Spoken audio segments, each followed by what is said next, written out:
Coming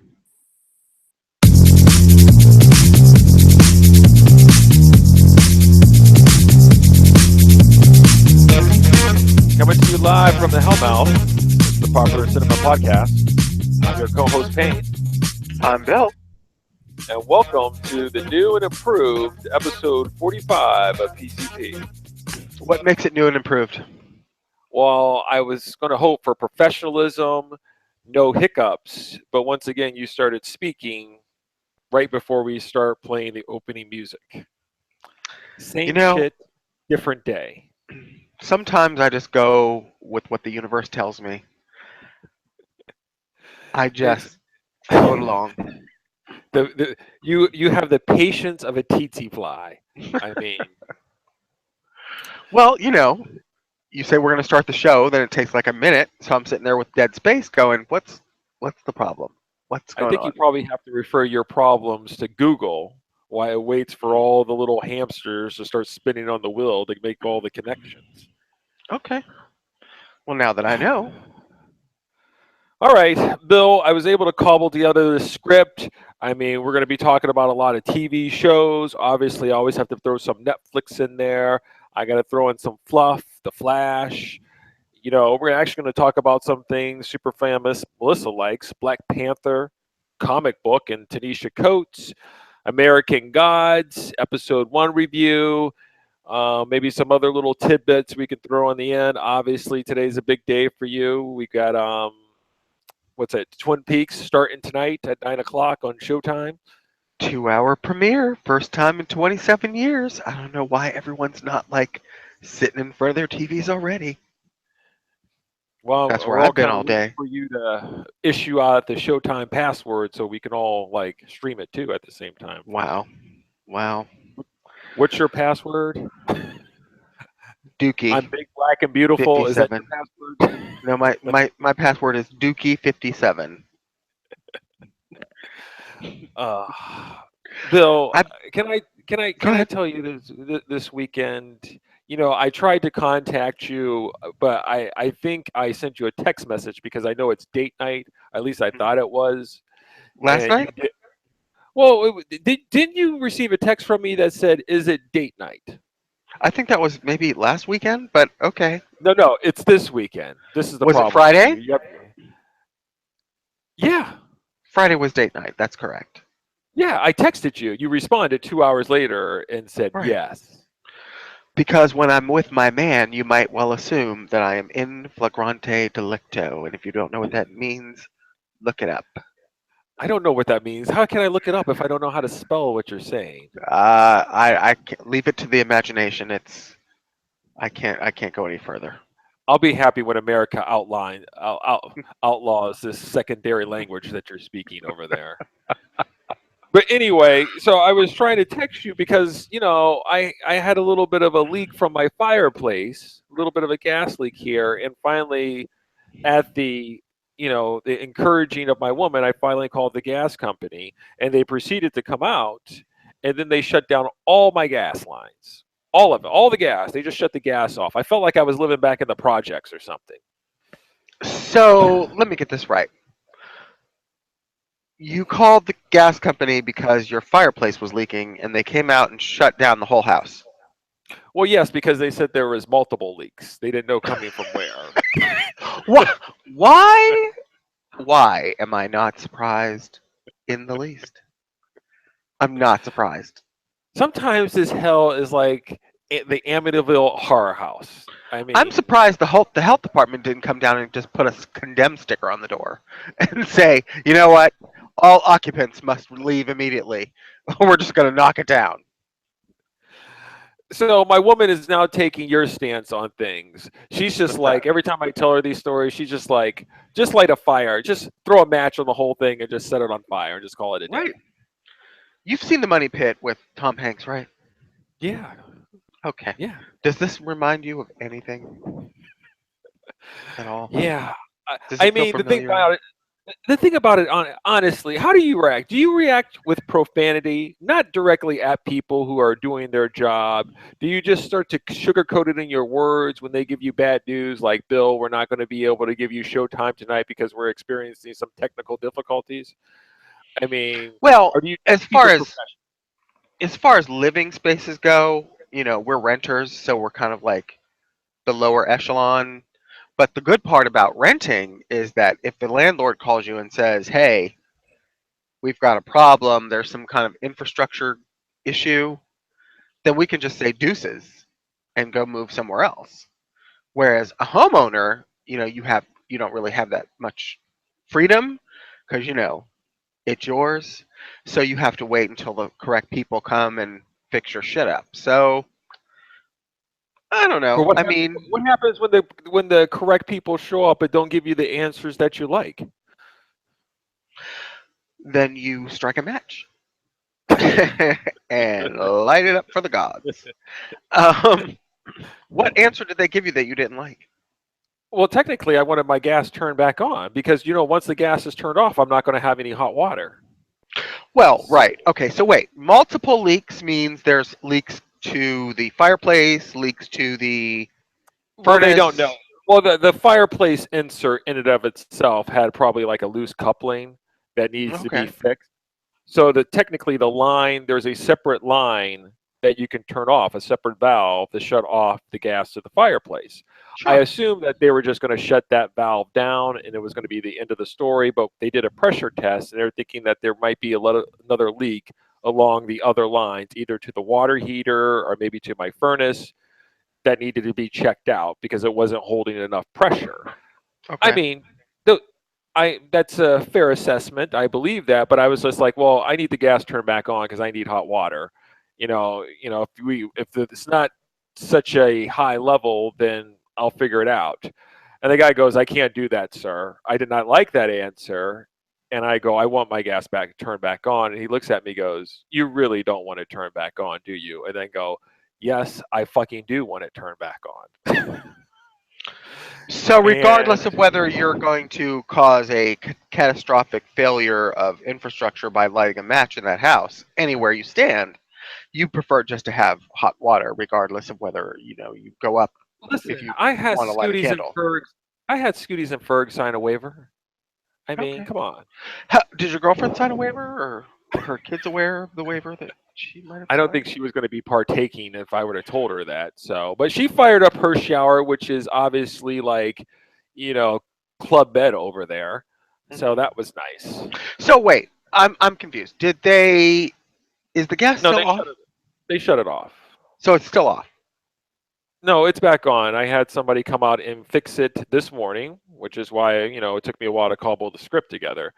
So he came in, problem was solved in probably Where about was an the leak hour and a from? half. It was from two old rusty valves. I mean, which is what the guy originally said. It was probably from those. It's an old house, so it's had How did rust. he distinguish the old rusty valves from the other valves that look old and rusty? I mean, was he not? Was he like able to pinpoint it with some kind of GPS? You know what, Bill? Some of the valves have been changed out periodically throughout the house because Okay. some of are old bones, some are new bones. Okay. Okay. All right. So It's like Frankenstein. Some parts are right, old, some parts are new. Okay. right. It's You just still a put one of those like. monster. Remember those blue jean patches they used to sell at Kmart when you were a little kid? Instead of buying you a new pair of jeans when you got a hole in your knee, your mom would like go and buy you a kit and she would iron it on so that you would have like a big spot on your jeans. Is it like that? Like they just put a patch on it? Yeah. That's so Okay. sad, isn't it? Did you ever It is did you sad. ever wear the patches? No, we didn't believe it. I don't patch things. So It's fixed. We can move it's on. fixed. Right. Okay, but it's like putting a band-aid where a tourniquet should be. It's kind of like it might be solving the problem today, but tomorrow it could spring another 20 leaks for all you know. Yes, there could be a new, fresh level of hell. Yeah, I got Have you that. ever thought home ownership just might not be for you? No, I think probably is you have to learn so the next house you get, the problems that you have now, you try to avoid in a future house purchase. I think that's By the way buying a you house learn. that was built after I, 1926. I mean, listen, you've learned from going from place to place to know that you can't live in a neighborhood with people who steal shit. So you have to make sure you find an area where there's no criminals.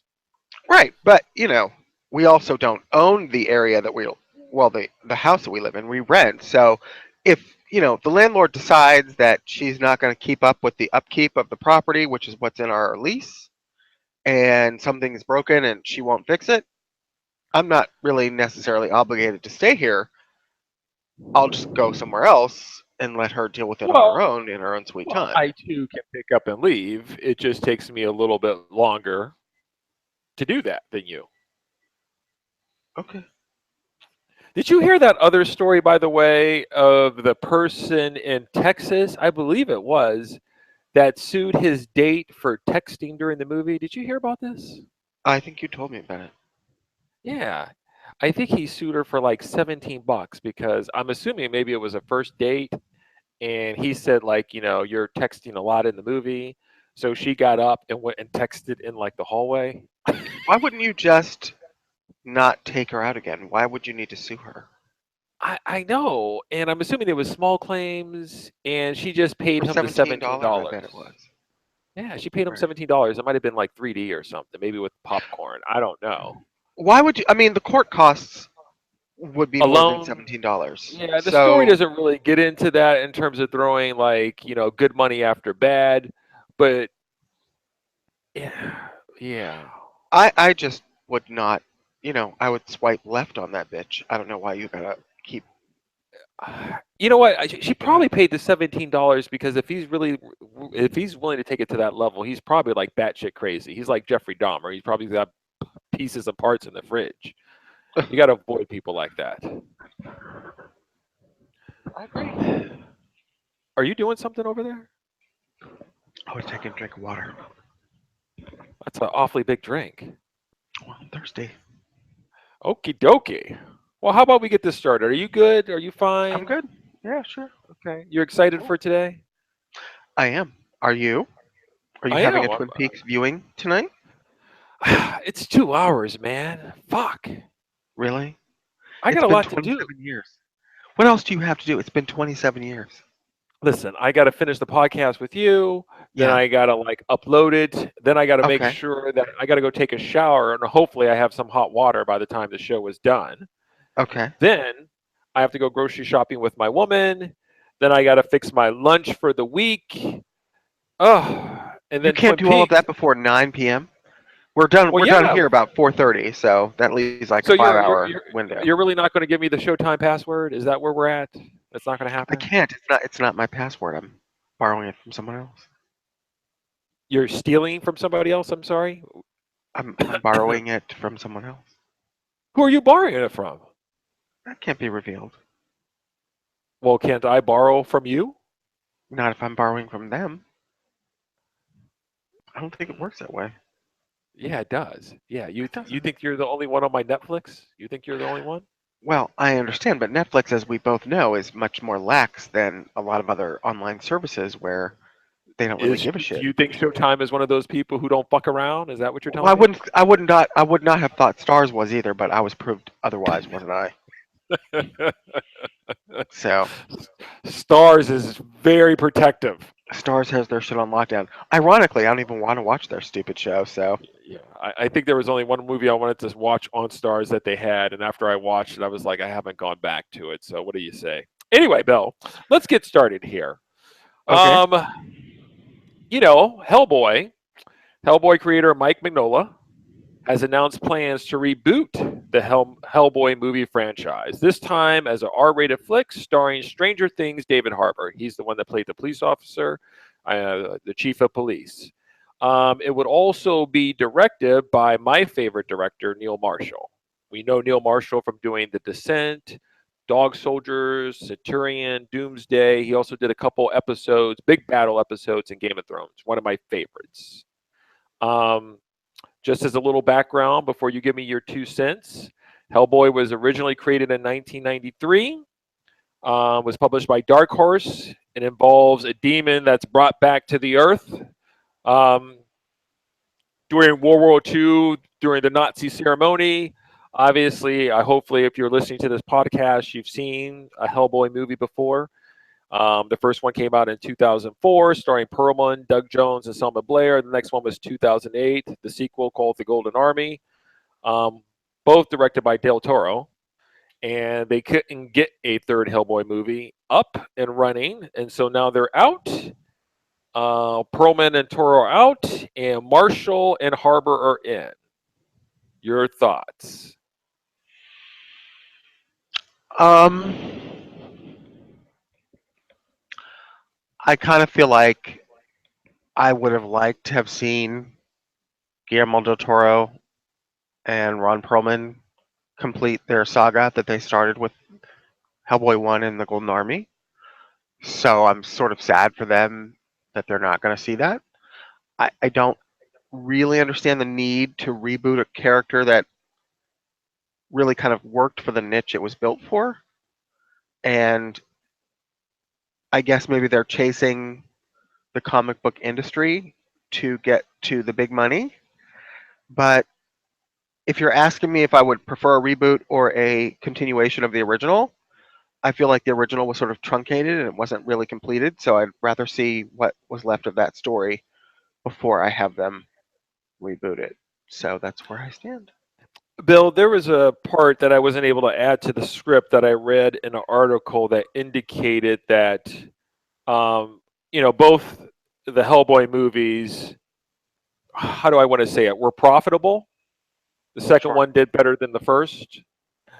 I heard the snafu for the third one was Del Toro wanted $45 million more in the production budget for the third one, which what my understanding, based on what I was reading, that the production budget they wanted for Hellboy 3 would have been like about $120 million.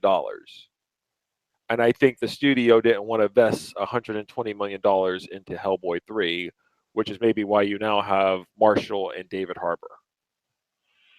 Sure. And if they're going to go like the Blumhouse route and do it like, ultra cheapo, then I maybe don't know if that they, will explain. well, it didn't say that they had to do it all, Bloomhouse style, being all cheap, but I think they were saying 120 million seems to be a lot for a non-Fast and Furious, Titanic project here. 120 million is really not a lot of money in the blockbuster realm anymore. I mean, most blockbusters Well, cost around are 200. we putting Hellboy in the blockbuster realm? Well, it's a special effects heavy sort of um, property. So yeah, Okay. I would say it would probably be in that era, in that oeuvre.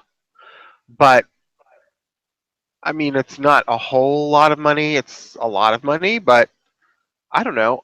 I don't think it's all that much money. 120 million.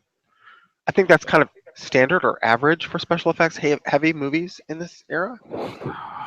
Now you want me to look up how much Resident Evil 5 Final extinction cost.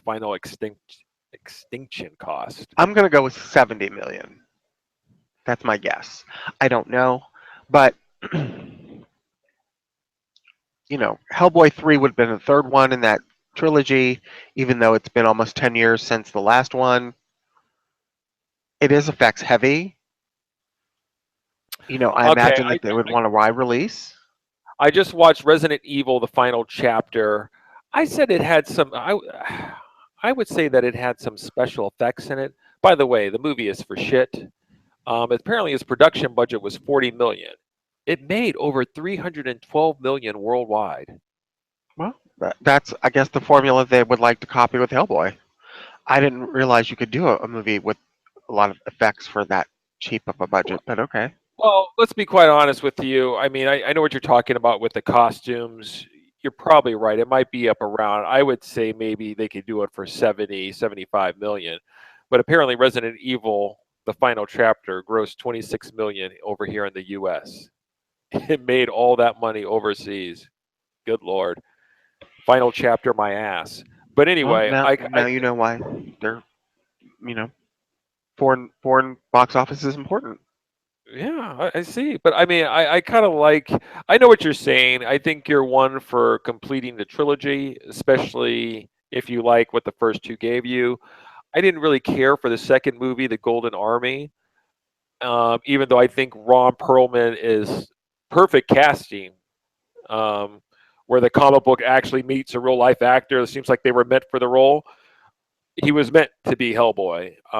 He's Right. got that Christopher Reeves type of thing going on, but I since I didn't like the second one, I'm okay with there being a reboot. And Neil Marshall is one of my favorite directors, so it's Right. kind of like it's a win-win for me. And David Harbour is the new hot thing.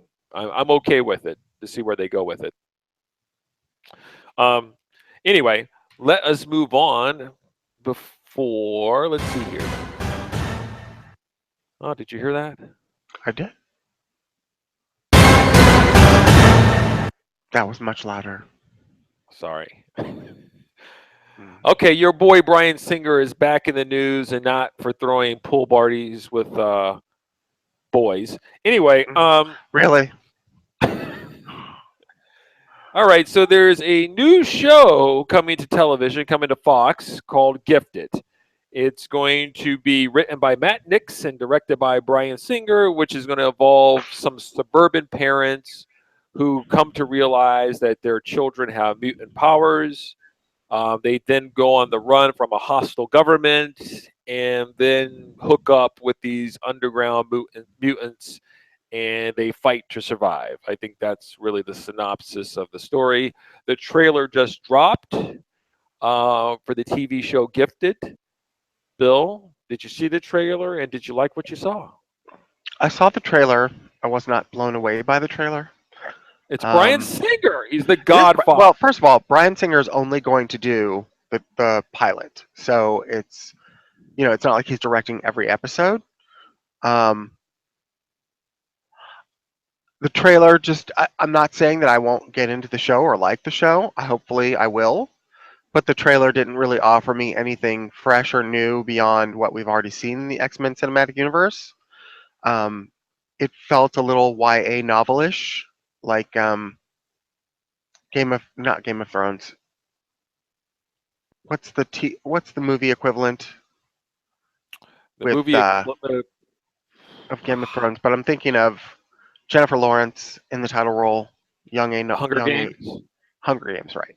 It's Hunger Games esque. The trailer felt like, and I just didn't feel like it was really all that interesting. I want to like the show. I hope it offers me some access into the X-Men cinematic universe that we've yet seen or haven't seen, but the trailer didn't really speak to me, honestly. You know, you know how I feel about these trailers and teasers. It's all designed to get me excited and interested in the material, so I sit there and DVR it or I sit and watch it live when it comes out. This didn't do any of that for me. Um, I feel like the characters. I guess I'm tired of the same old tropes, and part of it is I feel like the writer as well as the director kind of already went over this in the X-Men movies about the bullied kids. I think I'm not really interested in that storyline of the kid in school who then finds his powers after being bullied. And some of the characters just look very just white bread, very plain Jane for me. And I think I need a new something else, a redesign, something more creative than what was shown to me. I feel like this story has been done a million times. I didn't really see anything new, except those creatures, those spider-like creatures that were spinning around.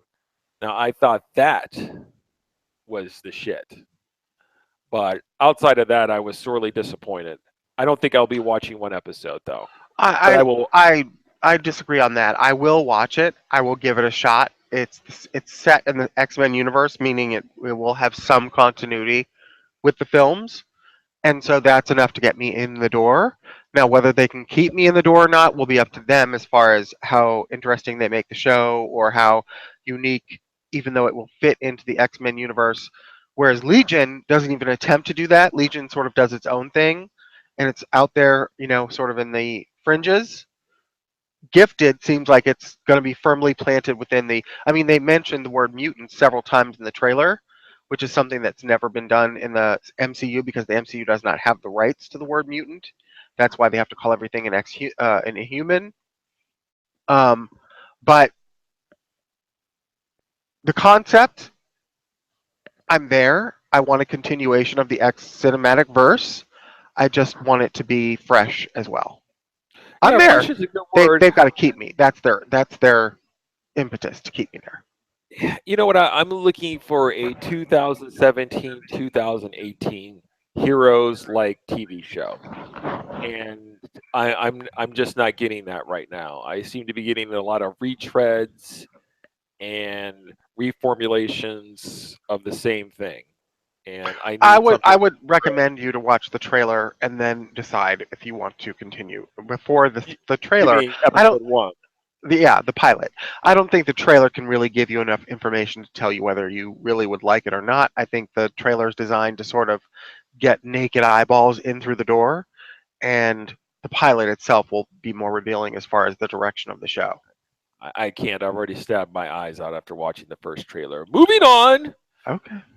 back to shows that really matter.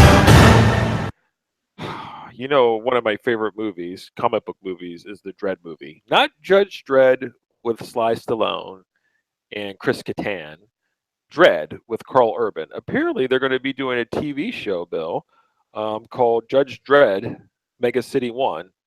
I think it's likely to be put out in a streaming service, maybe like Amazon or Netflix, but it's in the early stages of development and it's going to be coming to television. I think there's some rumors that they're trying to get Carl Urban, but that hasn't been finalized. Blah blah blah.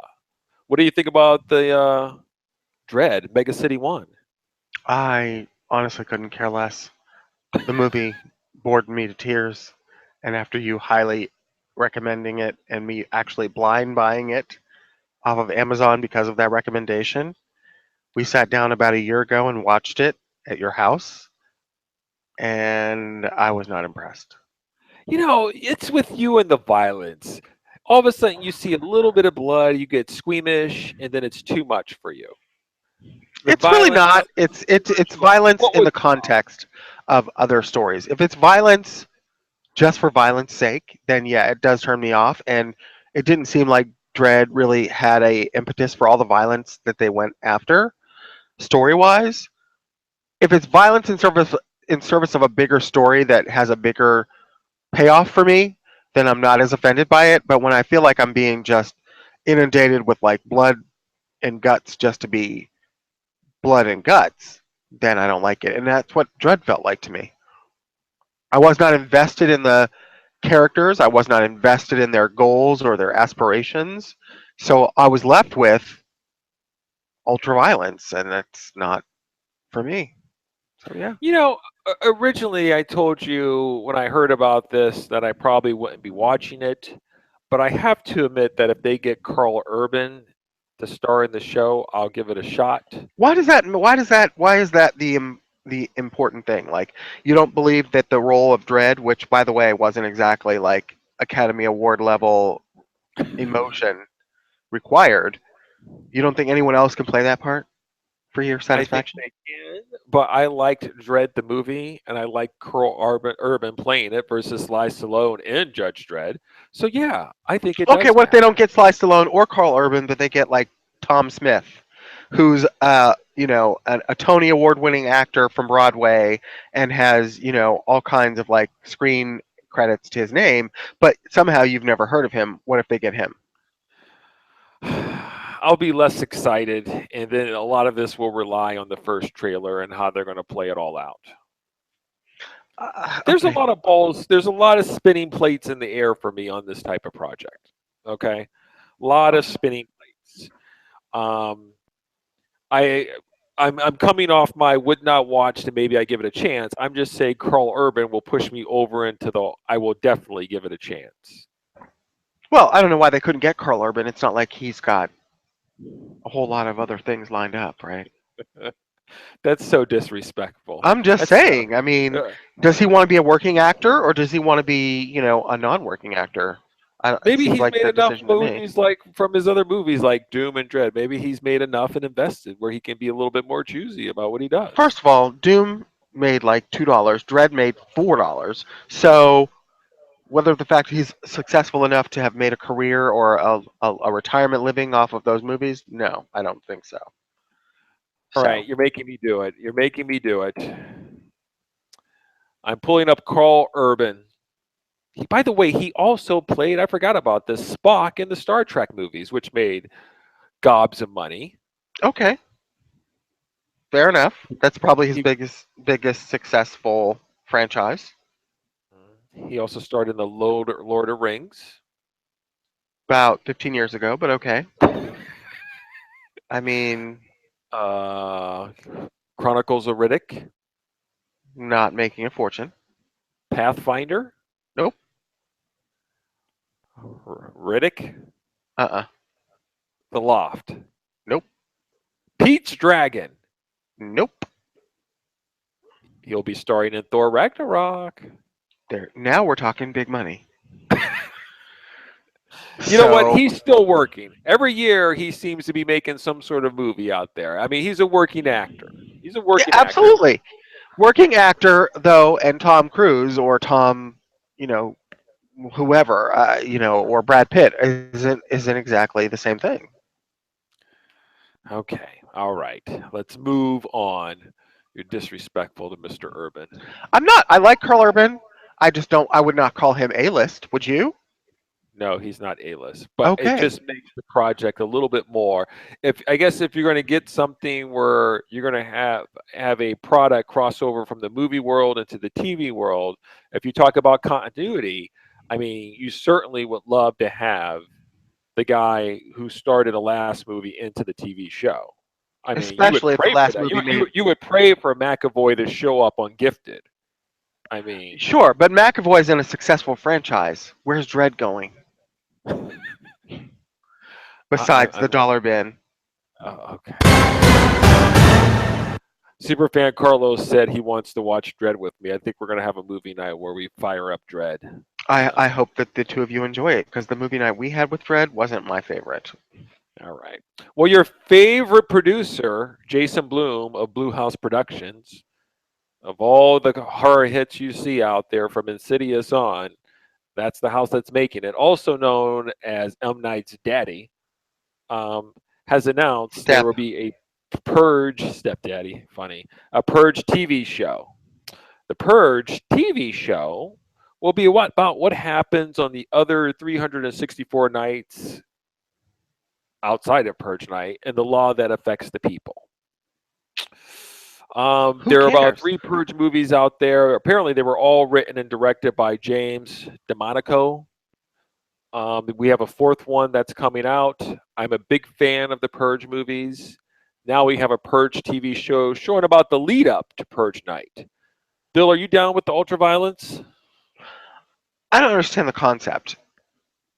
We're going to do a show about everything except what the movie is about.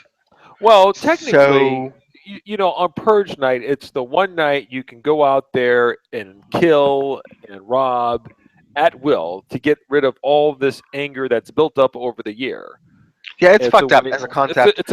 It's catharsis, and that's what Yeah, the okay. founding fathers. We voted on the rule, and they thought it was good. So now, you know, they want to show the buildup between like how does a neighbor, like how does a homeowner decide to kill his neighbor? So that probably the show will focus on, well, my neighbor's over there letting his dog shit in my yard, and he's not picking it up, and then you're just like this. This really upsets me.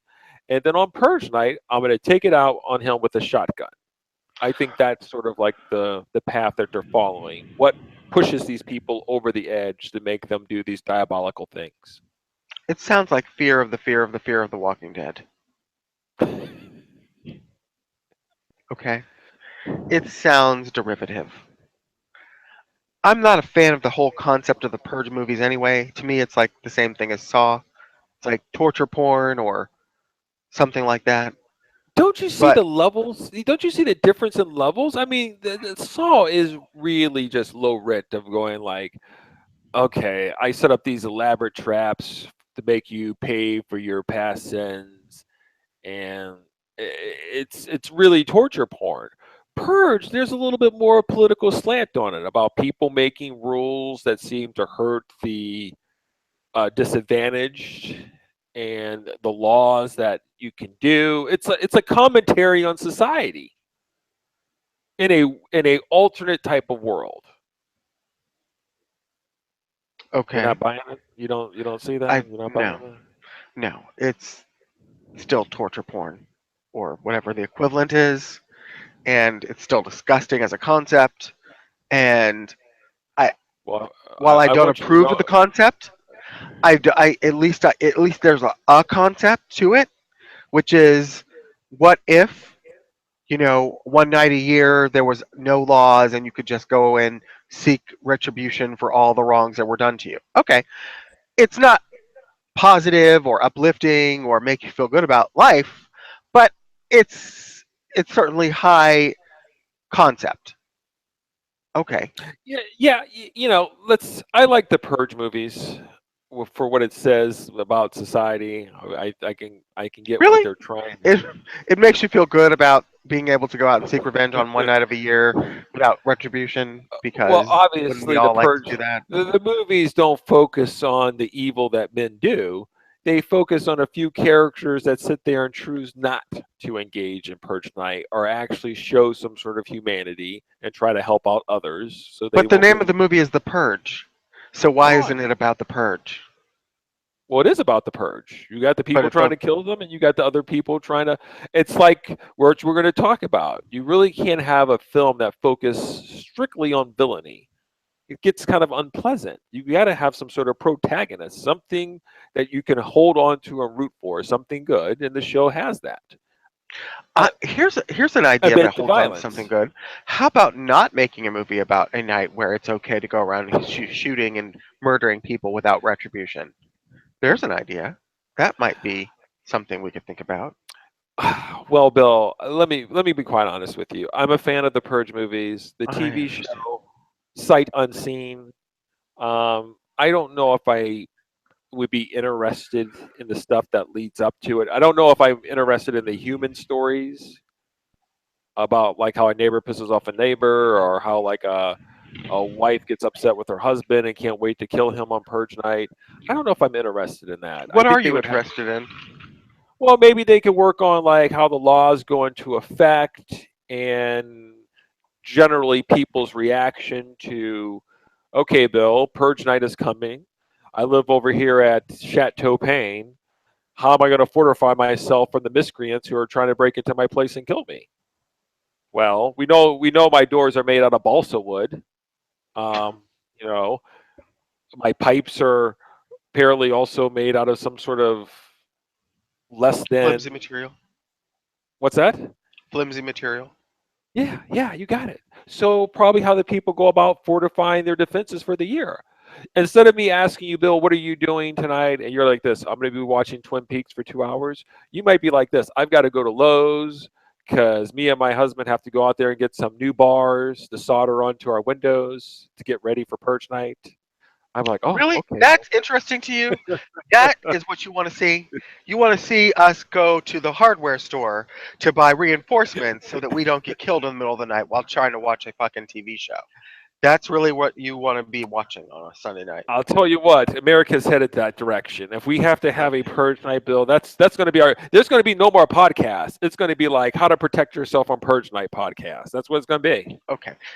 See, this is the problem. This is the problem, which is why the show probably won't be successful, because you are a deviant, and that is not acceptable. It's just not. I'm not registered, so I can't be a deviant. Did you see that Listen, Anthony Weiner now probably will have to likely register as a sex offender? well, I hope it was worth it. I hope all of his little shenanigans on his cell phone was worth the price of his marriage and registering as a sex offender and losing his career. Do you give him a pass if you just find out that he has some sort of mental disorder, like he just can't help himself? Obviously, he has some problems. Does that kind of I mitigate? don't believe in sex addiction as an actual ailment. I think that's nonsense.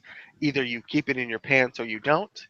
And if you don't, then you face the consequences. So, if you don't, then just don't. But I don't think that there's some kind of mental defense on that. Yeah, you're really the definition of old school. Close your ears.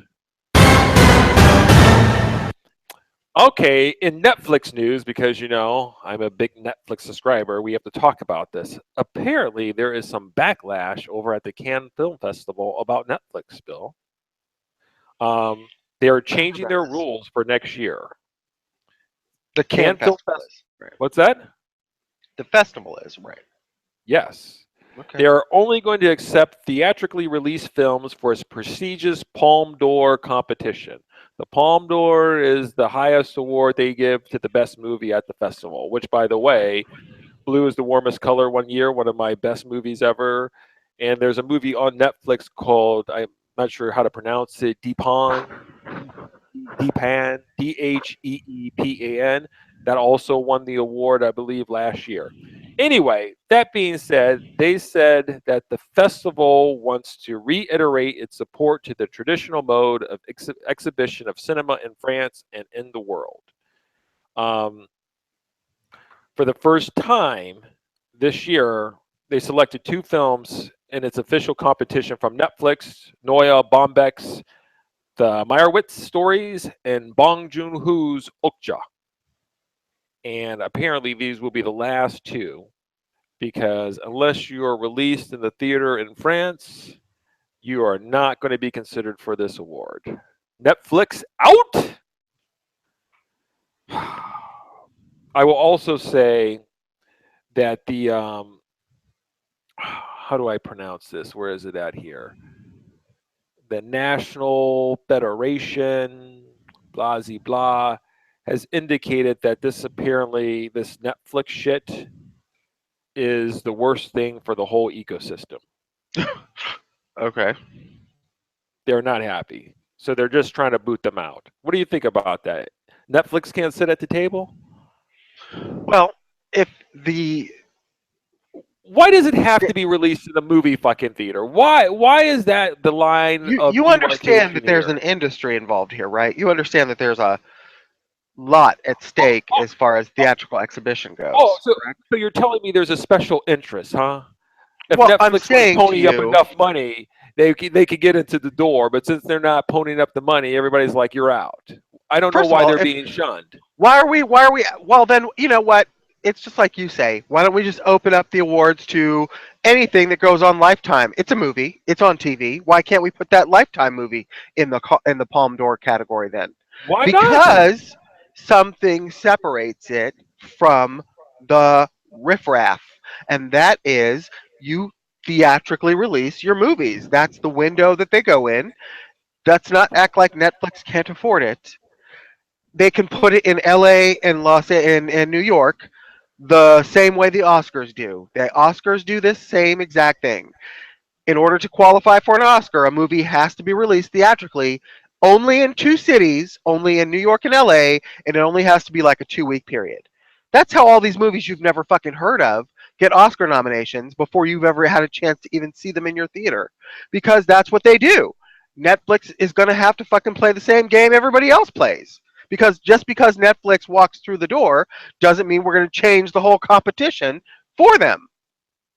They can play along the same rules. Release your shit in LA and New York, 2 weeks, call it a day. Boom, you're in the Palme d'Or. This whole system of yours is going to come crashing down. And I'll be there with Netflix laughing when it does. You'll be there with Netflix laughing, watching repeats of fucking Happy Days because Netflix can't afford the type of shit you want to see at a movie theater first run. I mean, if they hire some sort of director, let's just say they hire M. Night Shyamalan, Steven Spielberg, the oeuvre, your director's collection, to make a movie on Netflix, I don't see why that art can't be considered along with the other art. I don't know why Steven Spielberg ain't making no $20 million movies. Steven Spielberg ain't doing that shit. Steven Spielberg wants $200 million before he even sits down at the table. Netflix is like, well, you seem to be a little bit out of our budget. Steven Spielberg's like, fuck you, I'll go to DreamWorks, and we'll go out, and then you have shit like the BFG, which made 2 cents. But you know what? I'd rather have Steven Spielberg try in the big arena, the big boys playground, and fail, than I would have him just give up the game and go to Netflix with some $10 budget. This is the height of discrimination. I don't know why the art and the acting and the creativity and the technical skill has to be judged by where it was filmed. It's not where it's filmed. Not about the content, Bill. It's not where. It's about the amount of money that you need to film it. It should be judged for how much money it's spent. I can make a movie. Kevin Smith made Clerks for like what, $375,000. Try $12,000 or $20,000, and he did it all on his credit cards, and that was back in 1994. Right. So And by the way, that launched. that his was career. when there was an art house arena to put your movies in. There isn't anymore. There is no such thing as medium level movies. It's either blockbusters or bust. So these medium level movies, even if they're good artistically, can't get a seat at the table. They can. They can call it Netflix, but don't expect Netflix to get a fucking ticket to Wow. Cannes. Wow. You're an elitist. I'm not an really elitist. get the Oscars about the being elite and not considering your blockbuster movies, but you're discriminating against the poorer movies. That's what you're doing. I'm You're just not, because let's not act like Netflix doesn't have the money, okay? Netflix doesn't choose to release movies theatrically because it's against their fucking business model, which is fine. Then you submit your shit to awards categories that don't require theatrical exhibition. I believe all of the major ones do. So you can forget about the Oscars and you can forget about Cannes. But maybe you can submit your shit to some kind of like Emmy or Saturn award. That's fine. But you're not going to get it at the big one. The big boys are playing in the big leagues, and they're not trying to destroy the industry in which they're trying to fucking support. So play along with the rules or get the hell out of the party. You know what? This is what I need you to do. I need you to start paying Netflix so they can start making more money, and then they can just contribute over like 50 millions to the Cannes Film Festival, and then all of a sudden we'll watch the rules change to be like, you know what? Thank you for your donation, Netflix, and we decided to do a little amendment to the rules where we're going to accept 2 or 3 Netflix movies a year. That's what we need to do. Why can't they have Netflix screenings? They do it now. They do Showtime, though it's not part of Netflix. It's a cable. They just had a premiere event in LA last night for the Twin Peaks season premiere. Why can't Netflix do the same thing? All you have to do is exhibit your shit one or 2 nights, couple of weeks, whatever, theatrically, publicly available, and then you can qualify. I don't think it's a matter of Netflix can't afford it. I think it's against their business model. But if they have to do it to get the awards recognition, then they have to do it. I don't know why the category has to change because a company decides to step up and is successful and doesn't want to follow the rules. Okay. You're just an elitist. You're a company man. I knew you always were. All right, Bill, we're going to go black to black on this one.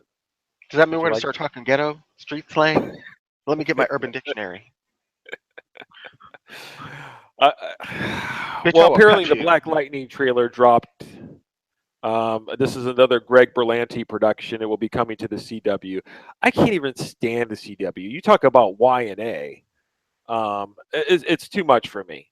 Anyway, I didn't watch the trailer because I'm not a fan of Greg Berlanti as a producer or any of his shows. you didn't even watch the Black Lightning trailer? I did not. You're I saw this. I saw. You know what? You're right. And I watched Luke Cage and I enjoyed it. But when I saw the screen picture of the Black Lightning costume, and I know the history of Greg Berlanti as a producer from the other shows that he produces that I've tried to watch and couldn't stand, then it really stacks up evidence against the possibility of me accepting this into my rotation. So Okay. Well, the costume alone would have been enough to scare about me. Plus, it's funny reading the article.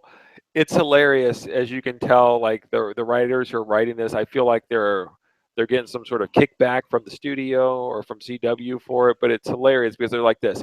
And that costume designed by Bill Smith is just amazing. I mean, look at the detail in it, and I'm laughing. It looks like it's. How would you describe the costume of Black Lightning? Cosplay. Okay. Oh, I think that's a fair assessment. It just looks really crappy. Well, Black Lightning stars Cress William. It's a man. His father, he's a principal, two daughters. You know, he's trying to protect the New Orleans community from gang violence.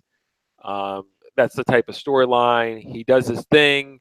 He walks around. He's got superpowers to channel lightning, but obviously How he does he gets get his powers? Is there an origin story involved in this? gifted with superhuman power to harness and control electricity. He used those powers. It does not say. Okay. Does not say how he gets those powers. Does that make a difference for you? I mean, if it was some kind of unique and different, interesting story, it might, but it doesn't really sound like they're even going to go with an origin. Like they're just going to set it up where he's already got these No, powers. and if you would have watched the trailer, to me, the trailer kind of conveys that he seems to get his powers from his suit. That's what Where'd kind you of get the suit turned me from? off. Outside of the fact that it's on CW and the costume looks like crap. Anyway, okay, so you're not interested in that black story. Well, that's it. Wow, Okay, really? that's I'm that's just going to fine. put it out there like it is for you. Hard pass. Next. Just saying. You Doesn't look shall interesting to not me. pass. I mean, you know, I've got Luke Cage. I don't know how many black superheroes origin stories I need to see. So you have a short diversity quotient in your viewing, huh? Is that what it is? Well, if you know, I'm You've not got saying Blackish, you've got Luke Cage. That's it, huh? if they would have made it look interesting, I would have given it a chance. But it as it is now, from the trailer or the photograph from the trailer that I saw and the description, it just doesn't sound like Hey, I'm not I'm. hating on you. I'm not hating on you. It Are you looks gonna terrible. watch? You Are don't. you gonna watch Black Lightning, Jay? Because you sound like you're really up for it. Oh no, it was horrible. It's absolutely horrible. I'm not a fan of Greg Berlanti, and the trailer looked horrible, and the costume was horrible. So it was just. So why were we Um, watching the show? Why are we? We're not. Okay. Bill, And it's that's I don't know if they're the Bill, I demographic they're cater appealing to your to. taste. I mean, you sleep with the CW, okay? So don't act Really, I like don't. somehow. I don't watch any. I don't know how many times I have to say this. I don't watch anything on the CW. There's nothing on the CW I watch. That doesn't mean I wouldn't, because Dynasty is a pilot, and I'm on the fence about it because I didn't love that trailer either. But I don't know how Dynasty. you could be on the fence with the Dynasty trailer. You know what? Just as a I'm side not note on the fence here, about the trailer. I'm on the fence about the concept of the show that I enjoyed, and I hope that they can maybe pull it out and give me the same flavor from that show that I enjoyed. That you know, trailer didn't do it, but I thought of that conversation we had a little bit here after I watched the Dynasty trailer. And no, to my fans out there, I do not watch Dynasty, even though I remember the old Joan Collins film back in the heyday along with Dallas. But you know, this was a Lord of the Rings weekend. I think it was shown on like TNT. They were doing The Hobbit. They were doing The Two Towers. They were running on two different channels. So you know, I'm up here doing some work on my wood floors, and I've got the Lord of the Rings Hobbit series on television. Okay, and the okay. acting in it, you know, it's all very, what's your word, melodramatic, over dramatized. Like when they look at each other deeply in each other's eyes, you'd be like, "But Frodo, you can't go over the mountain." But Sam, you know, they're all like face to face. They don't blink and they talk. Every Okay. line's delivered dramatic way. I thought Okay. about this. It works in those films for me. It works. I recognize it's a little bit like that's not a normal conversation and nobody stands right in front of my face and don't it doesn't blink and talk to me that way. But I accept it in those movies, and I don't know if it's the acting and or the writing, the way it's filmed. I think it's probably all of those things. But then when I go to watch the Dynasty trailer after you told me it came out, and I watched it, and I understand that it's going to be the same type of melodramatic. It's different. It's almost like the people themselves are. I don't know. I feel like it's just not good melodrama. Is there such? I mean, it's just not good because I don't. The people that are selling it, I just don't think they can act.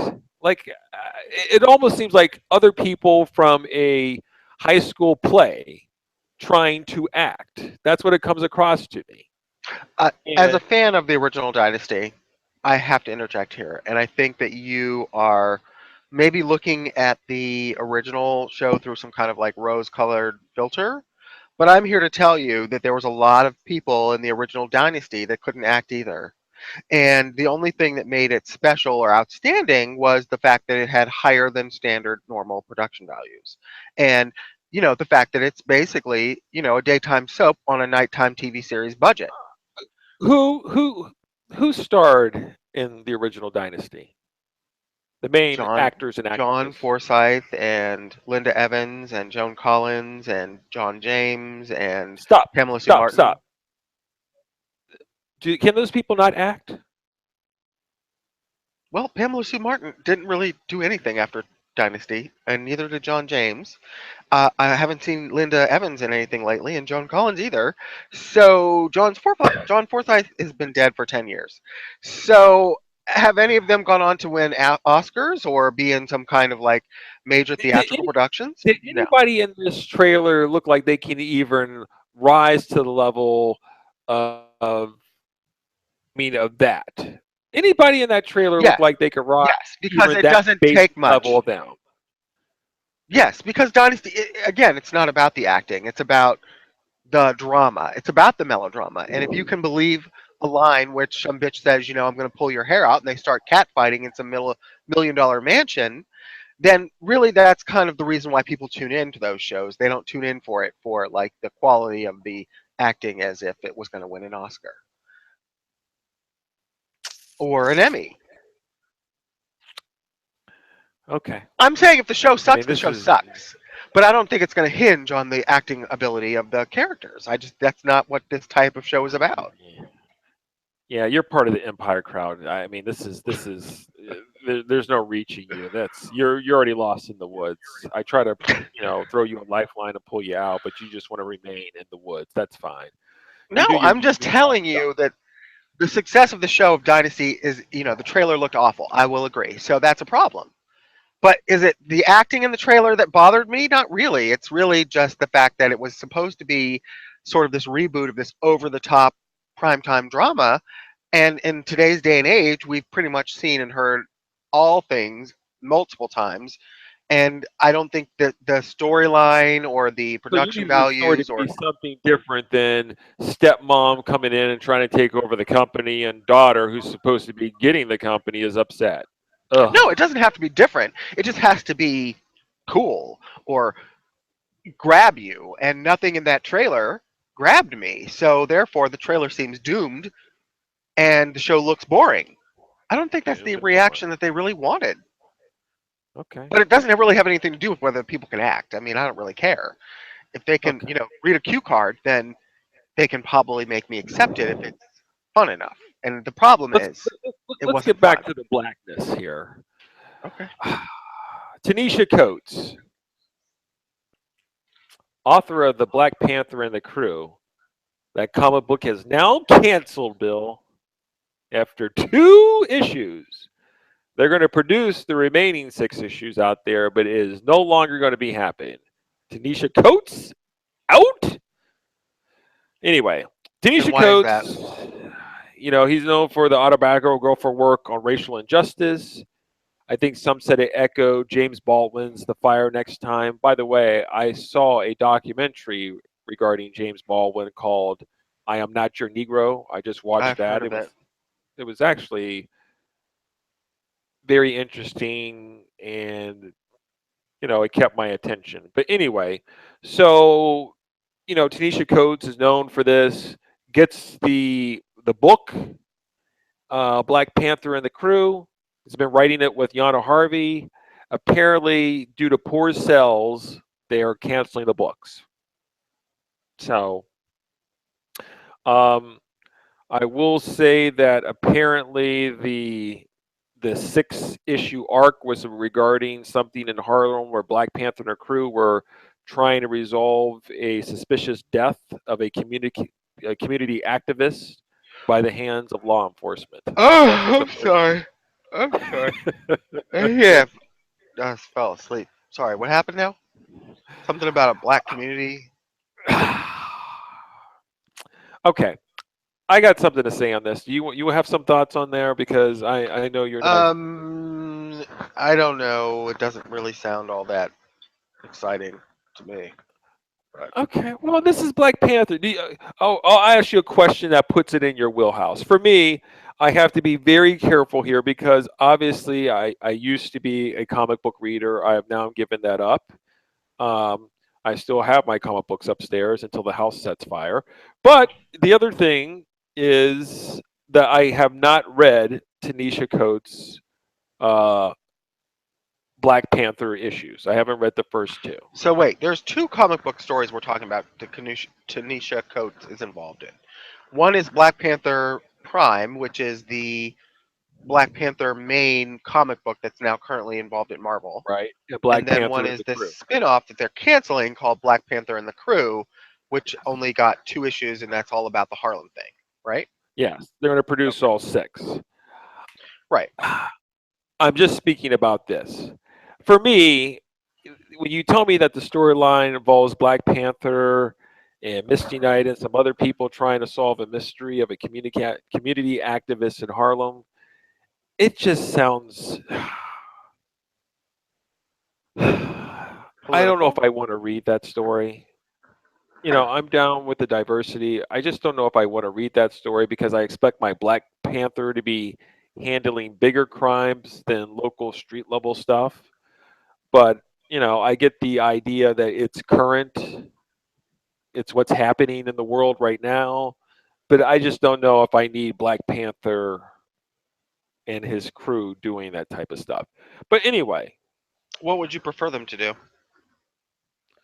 though, like I said before, you two off the air, maybe he's doing some sort of giant villain, Magneto type of Thanos, um, Galactus type of thing. Black Panther is trying to solve. you know, I think in Wakanda, when somebody sits there and steals a car, Black Panther is not out there trying to track down the car thief. All right, like it's bigger things. But I don't know. I haven't read the first issues. Maybe the community activist Ezra Keith is somebody very important outside of his Weren't you parents gonna into the go and community. buy those issues or rent those issues from like Cosmology or whatever? Actually, I Comixology or am whatever. because I like to read it instead of just talking out of my ass from not reading it. But the storyline in of itself is something that would not make me even pick up the Black Panther book. Well, Part of it apparently is a lot of you're the best part, like with the X-Men books, they wrap up issues with diversity and acceptance, all within the story of superheroes, but it's done in a way that's more palatable as opposed to certainly directly in front of you. You kind of read it for a bit of escapism, but they touch upon these issues, like bullying and race in a way that seems like, a spoonful of sugar makes the medicine go down. right. This storyline doesn't seem like that. That's just like full frontal. Here you go. I think that in order to really judge it, though, you can't really just because it says something on paper, you don't really know what that looks like in the actual book. So I think if Fair. you're really going to be upset about it, you really should probably go and read the story and see how you feel about it once you've read it. Um, I would agree with you on the surface that it doesn't sound like something that's super comic booky as far as like superheroes versus supervillains kind of thing. But maybe there's room for that kind of social consciousness involved in a storyline that's more comic booky, and it's just one aspect of it. I don't know because I haven't read it either. So, but it doesn't necessarily preclude the fact that they could do it if they do it right. The fact that they don't sell is an issue, and that makes you think, well, they're preachy, and that's why no one wants to buy that story because they're sort of preaching at you. and that's why they canceled the book. But we Yeah, don't nobody know wants to be for preached sure. to sometimes, especially in a comic book form. Sure. Speaking of comic book characters that don't preach, you know that Deadpool's getting an adult animated show that's likely to come out in 2018. I do. Is this going to replace Son of Zorn, the recently canceled Son of Zorn for you? No, no, I'm off the Deadpool. I'm off Why? of it. Why? Yeah, I've got a lot of Deadpool comic books, but the fact that it's adult animated, the medium doesn't work for me. Deadpool works better for me on paper. Doesn't work for me on TV or How do in you know film. you haven't seen the animated version? Maybe they're going to have him pull out his penis and do something like discouraging and horrible, and then you'll be like, "Oh, that's so cool." you know, maybe there will be. It's Donald Glover is going to be up this. He's doing Atlanta, which was one of the new fresh shows out there, Right? and he's going to be in Spider-Man: Homecoming. So he's kind of hot. He's like Jordan Peele with Get Out. He's got a couple projects going on. That may add an interesting spin to it. That might make it more palatable. But on the surface, I don't know if I'm really interested in adult animated Deadpool. Why? What about that does not interest you? I don't think the character going around and doing a bunch of wisecracking is just somebody. It's sort of like I always tell you, like with Robin Williams and Jim Carrey. When they go on TV shows to do interviews and they ask them questions, and they're like, "So, Jim, how are things going for you over at your new house in Beverly Hills?" And then Jim Carrey goes, waka waka waka waka waka. Oh, he starts doing shit like that, and it really ticks me the fuck off. It's like answer the damn question and act like you have some common sense. That's what I asked for. Deadpool is like that. And I don't know if I want to sit down and watch somebody act like a fool every 5 seconds. Okay. I mean, when you come downstairs and we go to have breakfast before we go to see the movie, you don't have a flower on your shirt and then squeeze a little ball and water shoots out of my face every 5 seconds. And I go, Bill, I hand you something and then you have a joy buzzer on your hand. You don't do shit like that, right? No. It gets kind of annoying. That's it. Okay. And that's what Deadpool reminds me of. That's the way he was portrayed in the movie, and if this is going to be the same portrayal in the TV show, I'm going to be very, very put off. Well, Deadpool's not my character, my go-to character. I don't really love the movie, and I didn't really like the preview that we saw ahead of Logan, which, by the way, comes out Tuesday. Are you buying the Blu-ray? No, I'm waiting for you to buy it, and hopefully you give me the digital copy. Well, that's just lazy. Okay, so I am buying it, and you can have the digital copy, but I'm just saying.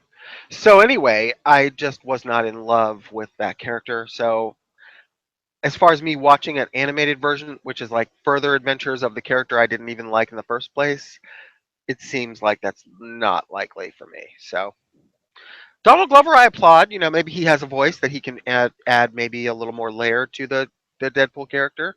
Ryan Reynolds was fine. It's just that I don't know if it's not the comedy aspects for me. It's not the squeaking the water out of the flower that bothers me. It's the non-heroic behavior that is portrayed in some of his actions, that I just don't approve of, which we've discussed in previous episodes. So I won't go Okay. back there at this point. Here's some news you might enjoy a little bit. The Flash. I feel like the Flash movie is fucking cursed. That's what I feel like it is. It's like Gambit, but not as bad as Gambit. I mean, Gambit is really cursed. It's almost like somebody is like salted the earth. Nothing will ever grow there. By the time Gambit gets up and running, what's his name? What's his name from Jupiter Ascending? Channing Tatum, Yeah, the one I rail on that Melissa was defending. Superfan Melissa was always defending, going, "Oh, Channing, what's wrong with Channing Tatum?" right? Anyway, Flash. Apparently, there's a couple directors in the lead now since we lost like two of them, Rick Fujihama and a few other people along the way. We might have two contenders, Robert Well, Zemeckis and Matt Bond. Say it ain't so. and Sam Raimi was also in the running for the rumor this week, but Sam Raimi has since declared he is not no longer in the running. So Yeah, it we looks don't like we it's don't need down Sam. to it looks like it's down to Zemeckis, um, and the other one, which was Matt Vaughn. right. Um, Either one, I, which I would be completely fine with. yeah, it looks like I read a little bit more, and they said that Robert Zemeckis might have some trouble because he has a couple other things going on, so it might just fall to Matt Vaughn. But can I point out to you, I had to look up Robert Zemeckis' like director page. I mean, outside of the fact being a writer and producer, do you remember the movie Used Cars? I know it's old. I know it It's was one old. of the wasn't It was like in the Star '80s, Lord's early father in '80s. that? What's that? Kurt Russell. Yeah, Kurt Russell. Right. That was one of those movies I watched early on. I'm sure we talked about it in one of our earlier podcasts. I watched early on as a kid where they show like boobs and everything else like that. I was like, oh my God. You know, my mom's sleeping, getting ready for work, and I'm sitting there with my eyes glued to the TV screens waiting for some tit to pop up. I Wow. mean, well, anyway, he did use cars with Kurt Russell. I Right. was like, okay, so, that's got that whole youth thing for me where I'm like, oh, that's nice. But he's also done things like, I mean, Back come to the on here. Future. Yes, all the Back to the Future movies here. I'm sorry, I'm out of his director thing here. I have to go back here. Used Cars, Romancing the Stone, Back to the Hmm. Future, Who Framed Roger Rabbit, obviously the sequels, Back to the Future Part 2 and 3, Forrest Gump, Contact, I know you liked, What Lies Beneath, One of my uh, very favorite films of all time. One of my Contact, absolute favorite Christmas films. Contact is certainly one of my favorites, but also okay, Polar Express. Polar Express, Castaway, Beowulf, Flight recently. He did Ally, which I actually thought was a very good movie with Brad Pitt, but didn't really make a lot of money. But that's just his director's credits. I mean, the man is doing a lot of other things, but he's got a Does storied she? history. I would love for him to do a superhero film to see what he brings to it. I would welcome that opportunity. I mean, he also Absolutely. did Mars Needs Moms. That was a huge tank for him. That shit made like zero money. But go ahead. I've never seen it, so I can't judge Mars Needs Moms as far as whether it was good or not. It did make $5, so it's not going to be one of his financial successes, um, but I think Robert Zemeckis would be perfect for the Flash. I think he will bring a certain fun aspect to it that maybe some of the DCEU movies haven't yet brought us that layer so much as the Marvel movies have. And I think that's an important layer. I don't think it's necessary, but I think it certainly broadens the appeal. And if broadening the appeal is part of their plan, which it seems to be, then I don't think Robert Zemeckis would be the worst choice they could make. Um, Yeah. So who would you Also, prefer to have? Would you prefer to have Vaughn or Zemeckis if you had a choice? honestly, I would say Vaughn. Vaughn has really rarely ever struck out for me. I mean, I've not seen stuff like Layer Cake, but I have seen most of his other movies, and I always feel like they were competently directed, and they were always interesting and fun, and it felt like it was something different than everything. There's just a spin on it or a take on the stuff that I've seen before, but it always feels fresh and different when Vaughn directs. So I Matt do Vaughn, we've love had on Vaughn. the show before. He is known for Layer Cake, Stardust, Kick Ass, X Men First Class, The Kingsman, The Secret Service, and obviously the upcoming Kingsman sequel. Um, I mean, I, I I, own almost all of those movies. I don't own Layer Cake because I've not seen it, but almost I think every other movie that you just mentioned I do have in my collection. So I can't discount that as far I as whether I enjoy would want Layer him. Cake. Starred Daniel Craig. I thought it was a very good movie. And X Men First Class stands on its own. I mean, if there's anybody that could have done a better X Men movie out of Bryan Singer, he did it with the X Men First Class. So if he were to get the Flash movie, I think it would be in great hands. I'd be, I'm kind of torn. I would like to see what Zemeckis could bring to the table. I Uh, don't dislike Zemeckis as a candidate. I think he'll be fine. He'll be good. But if you're asking me whose style I would like, say, I think could really speak to today's modern audiences more, I would have to say Vaughn. okay. I don't think we lose either way on this, maybe. I I mean, agree. I hope one of them or the other does the damn job. I really do because Flash needs to get going. They've already had several months without a director, and DCEU needs to keep building on this momentum that is sort of slowly buzzing with Wonder Woman, which has gotten great early buzz so far this week, which is a big, big, big, big, big, big, big, big positive for DCEU, who sorely needs good word of mouth at this point. So yeah, I think I read something that they expect to make this decision because they want to get the Flash rolling before the year's out. well, they need to. They need to keep that momentum going. They need to keep that. There's already going to be like 10 months between Justice League 1 and Aquaman. It's almost a year. Because actually, it's over a year because Justice League 1 comes out November this year, and Aquaman doesn't come out till December next year. And those are the only two DC movies on the current docket. Okay. Bill, let's move on. We got about two more topics before we get the box office. Our boy Tom Hardy is back in the news and talking about working actors. He's going to be playing the character Venom in the upcoming self-titled movie. I believe it's just going to be called Venom. Yeah. Tom Hardy Oh, sounds sorry. like interesting choice.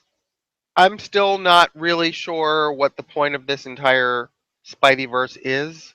The way Sony has outlined it or laid it out for us so far is that they're going to be doing these sort of spin-off villain or ancillary character movies. We've heard one buzzing about Black Cat and So is it Silk Spectre or Silver Sable.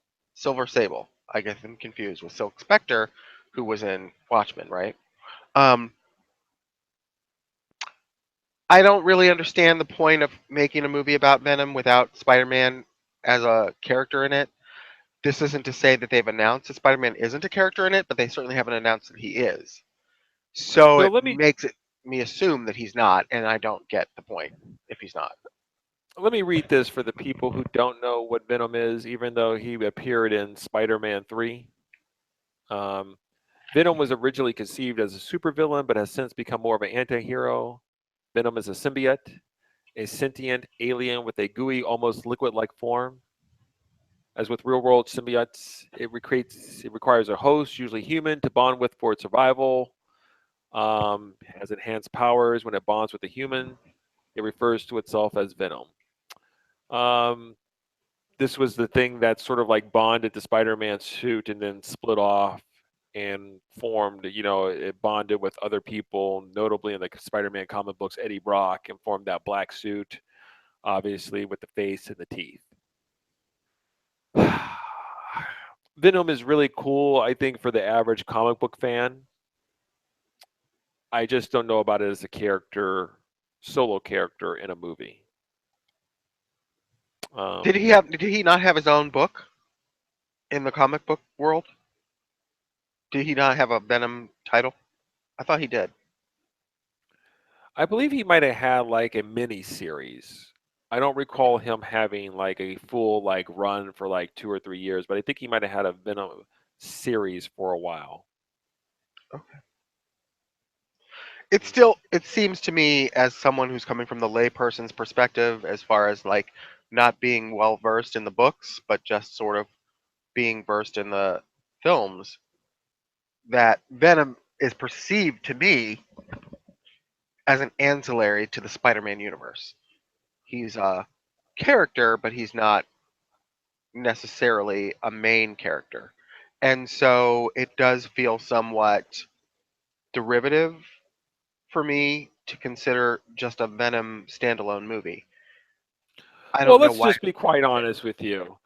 They only have access to so many characters. Am I correct? Well, Sony is the company that owns Venom. It also co-owns Spider-Man because they sold some of the rights back to Marvel for the Spider-Man character to go into the MCU in Infinity War and Spider-Man: Homecoming and Civil War and all that. So they're sort of co-sharing that character, Spider-Man. But then Sony proper is going to maintain the rights to most of the other Spider-Man universe characters. It's an odd arrangement because Marvel can sort of use Spider-Man, but then Spider-Man has to go back to Sony for whatever they want him to be in. They also have all the rights to those sort of like B characters like Venom, apparently, Silver Sable, and all of that other stuff. So, again, though, having the rights and using them properly might not necessarily be the same thing. I don't know if Sony's really, is it going to take them to get spanked yet again with their Spider-Man spin-off derivativeness where they go, we can just do this on our own and we'll just make a Venom movie because Venom's so popular and, everyone will rush to it. And then to find out that no, actually Venom works better as a Spider-Man ancillary. And then they have to sell those rights to Venom back to MCU too so that they can make some money off of it. I don't know. It just seems like I don't know who's leading this band of merry ruffians over there at Sony, but they probably need to understand the audience they're appealing to and what their character's place in that universe is. And I don't know if they really do that yet. Okay. I just personally don't know if a Venom movie is something that would really draw me into a theater. I would probably go see it because it's Spider-Man universe and I'd be interested in if there's going to be any ties into the MCU, but I don't know if Jane Sixpack and Johnny Sixpack really give that much of a shit. Casting Tom Hardy is a good start, though. Absolutely, it's not a bad start. But again, you can only make so much shinola out of a pile of shit. Okay. Do we like Tom Hardy as the idea of Venom, but we're not so sure about Venom being a top flight project? Correct. Okay. Bill, we only have one more thing before we get to the American Gods review, which I did not put on here, but I wanted to talk about briefly. So I know you don't have the notes in front of you, neither do I have the article that I read it, but I think you sent it to me at one point. It's about Luc Besson's Valerian. Sure. What's that studio? Apparently he created a studio over there. It might have been called Eurostar or something It's else. called EuropaCorp. Okay. And they And I have. He's one of their big stars. I don't know if he's necessarily an investor in the company, but I think he's certainly one of the people that they sort of hang keeps it afloat. their right. But they're not They doing help. so well as a company in general. A lot of their Yeah, see, films that they've released have been sort of lackluster or bombs, even, right. He had Lucy and Taken released through that production company though, correct? which are probably the reason why they gave him $280 million to do Valerian, which Yes. probably will come back to bite them. Unfortunately, I'm all for Valerian as we complain, you complain, a lot of people complain about the lack of original stories in Hollywood anymore. Everything's a reboot or a sequel. And then you have something seemingly wholly original that comes out by a visionary, arguably director, who did one of the preeminent sci-fi films of the last 25 years, The Fifth Element. But the argument then becomes it's a high risk. High risk comes high reward. If there's a reward to be had, it can also lead you to quite poor reception and maybe out of business type of level reception if the money you've spent is big enough. I think it's admirable that EuropaCorp has enough faith in Luc Besson to give him that kind of budget, but in today's environment, it's super risky, and I think that's why he hasn't been released by a Sony or Columbia or whoever the people were who did his other shit before You, Lucy. you know, I read that article and I about shit myself when I saw how much money that was going to be costing. I think it said it's the most expensive movie maybe from an independent company, I guess. I'm Yeah, not sure. $280 million is a lot of money. That's a lot of money. And That's more money than any of the Marvel movies, probably any of the DC movies. yes, and they said that they needed to at least make 400 million minimum. Minimum. It listen, I like Luc Besson's work, but if we're talking about a company, you're banking a lot. And it's not to say that you're right about what I say about originality, but you let's it's like Ghost in the Shell a little bit. You get caught up in this mythos that Ghost in the Shell seems popular with geeks and stuff like that, but I just don't think it resonated with people. One, and Valerian, I believe it's based on like a book series. Am I correct? It's a comic book series in Europe, I think. Yeah, it's not even an American thing. I've never heard of Valerian. Just because the fact that I haven't heard of it doesn't mean that it's popular. But what I'm saying is, it just seems like I guess what it lines up to is you're hitting a lot of notes that would make me pause before I gave you this much. Notwithstanding the fact that you are a director with a strong history, it would still cause me a moment of pause. And Well, that's a lot of money to I think invest. that company is on hold until Valerian comes out. And do we know when Valerian comes out? July 21st. That's a huge week. A lot of people are going to be like either celebrating with Dom Perignon or they're going to be over in the government cheese line. I'm not Well, and sure. It's going to be one or the other. There's no middle that's ground. that's the rub. Either it's going to be Guardians of the Galaxy or it's going to be Jupiter Ascending. I mean, it's one of the two. It's not because it's a wholly somewhat originally unknown property to Americans doesn't mean it can't be successful. Guardians of the Galaxy was probably, I would venture to say, unknown to most Americans when it was released. It had the Marvel Cinematic Universe name brand behind it. I don't know if Luc Besson is strong enough of a name brand recognition for them to pin a $280 million movie on, um, because Guardians of the Galaxy, quite honestly, didn't cost $280 million. It didn't have that high of a level to live up to be successful. I don't know. I feel like this is a You, double you, edged you, sword. you see the problem, though. You see the I rest. You can see I the see the risk. concern. I'm sure EuropaCorp sees the risk.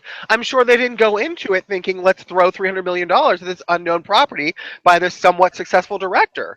But then at a certain point, the vision becomes tantamount. You're so far into it.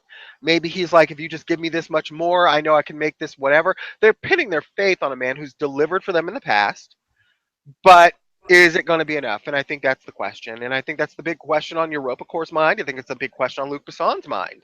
I'm sure Luc Besson doesn't want to stop directing movies, which is the fate that awaits him if it is a financial disaster, that it could possibly be. I hope it's successful. I hope it's successful because I like Luc Besson as a director. I like the fact that there are certain people that can still come out of the gate and surprise us as movie audience goers. I love the MCU. I love the Star Wars U. I love the DCU. But for an original property to come out and still sort of surprise us in 2017, I think is even more cool because we've seen it all, we've done it all as an audience. We're not likely to give chances to these sort of ancillary, unheard of properties. I do hope it's as great as I hope it is, based on the Fifth Element, which also came out, by the way, of nowhere and shocked me as a moviegoer into loving it. I hope I feel the same for this movie, and I hope it's successful because I do think there should be a place in the cinematic world for people's voices who aren't all part of the company machine. Okay, fair enough. All right, Bill, let's go into our last subject before we get to box office receipts. We are making some good pace here, and I've just been joined in the studio by Mr. Scooties himself. Oh, did he wake Welcome. from his afternoon? His 11Z's napish? Yeah, by the way, when the repair guy came to my house Yeah. for my gas lines, he looked at my dogs and he's in and out. He's been here before because I've had more problems in this house. I've got more than one problem in this house. And he Sure. goes, "Wow." He goes, "Those dogs live like kings because they don't do anything." He saw their toys, he saw their treats, they've got blankets, they're just napping. He's walking in and out. They're not getting up barking. They're just like this. Can you keep it down, please? We're Mhm. taking our nap. Mhm. our mid-morning nap. Anyway, American Gods, Bill.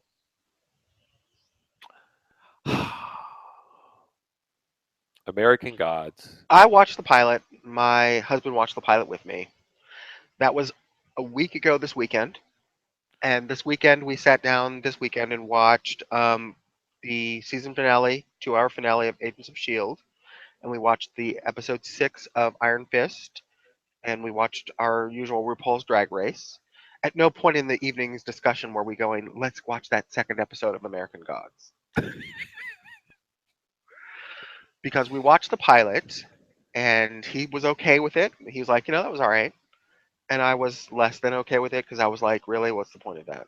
I, with Twin Peaks starting again tonight, which I'm super stoked for, as you know, um, I feel like I have a certain amount of room for artistic freedom in my rotation, and I'm rotating that over to David Lynch versus this sort of artistic gobbledygook that American Gods was giving me in the pilot. I just don't have the patience for two You, shows in which I have to watch that I have to sort of figure out with like a Rubik's cube. I just don't. Rubik's Cube's good phrase. Eh, Neil Gaiman, I think this is the problem with him, with me, is that I don't think his stuff translates well to TV. And I've watched 3 episodes of American Gods right now. And like I tell you, it's not even on my radar. If episode 4, what, comes out tonight, if not already Yeah. out, I mean, if I'm down there fixing my breakfast in the kitchen and want to turn something on that I can walk away while feeding the dogs and not paying attention, I might turn it on because I might be curious where it goes. But I'm not sitting there pining for it to come out on Sunday or to watch it with my Chipotle meal. I could care less. I found it to be not that accessible and then quite frankly, just not interesting. Um, little You bit of a didn't Rubik's find the cube, woman uh, and, shoving and the and I old don't. man's body into her vagina. You didn't find that interesting, really? No, actually, I mean, it seems like it might be more interesting in the book, but actually watching it happen, the problem is just because you have a few things that are interesting, you got to have a whole story, and the way the story is unfolding, it's not unfolding in a way that seems. It makes me curious. I Um, feel like and when they start it's talking in riddles, once again, especially when you have a criminal that comes out of prison and then the guy, his benefactor now that's paying him says we're going to rob a bank and the guy's like okay, these things here I'm just like okay, you're leaving out certain. This is not the way that people really truly interact in the world and I'm just not buying it. Whatever they're selling, I'm not buying. again, there's a certain patience or level of patience that I have for artistic interpretation stuff that I watch on TV. Sometimes I just want to sit and watch some shit where the good guys win and the bad guys go to jail.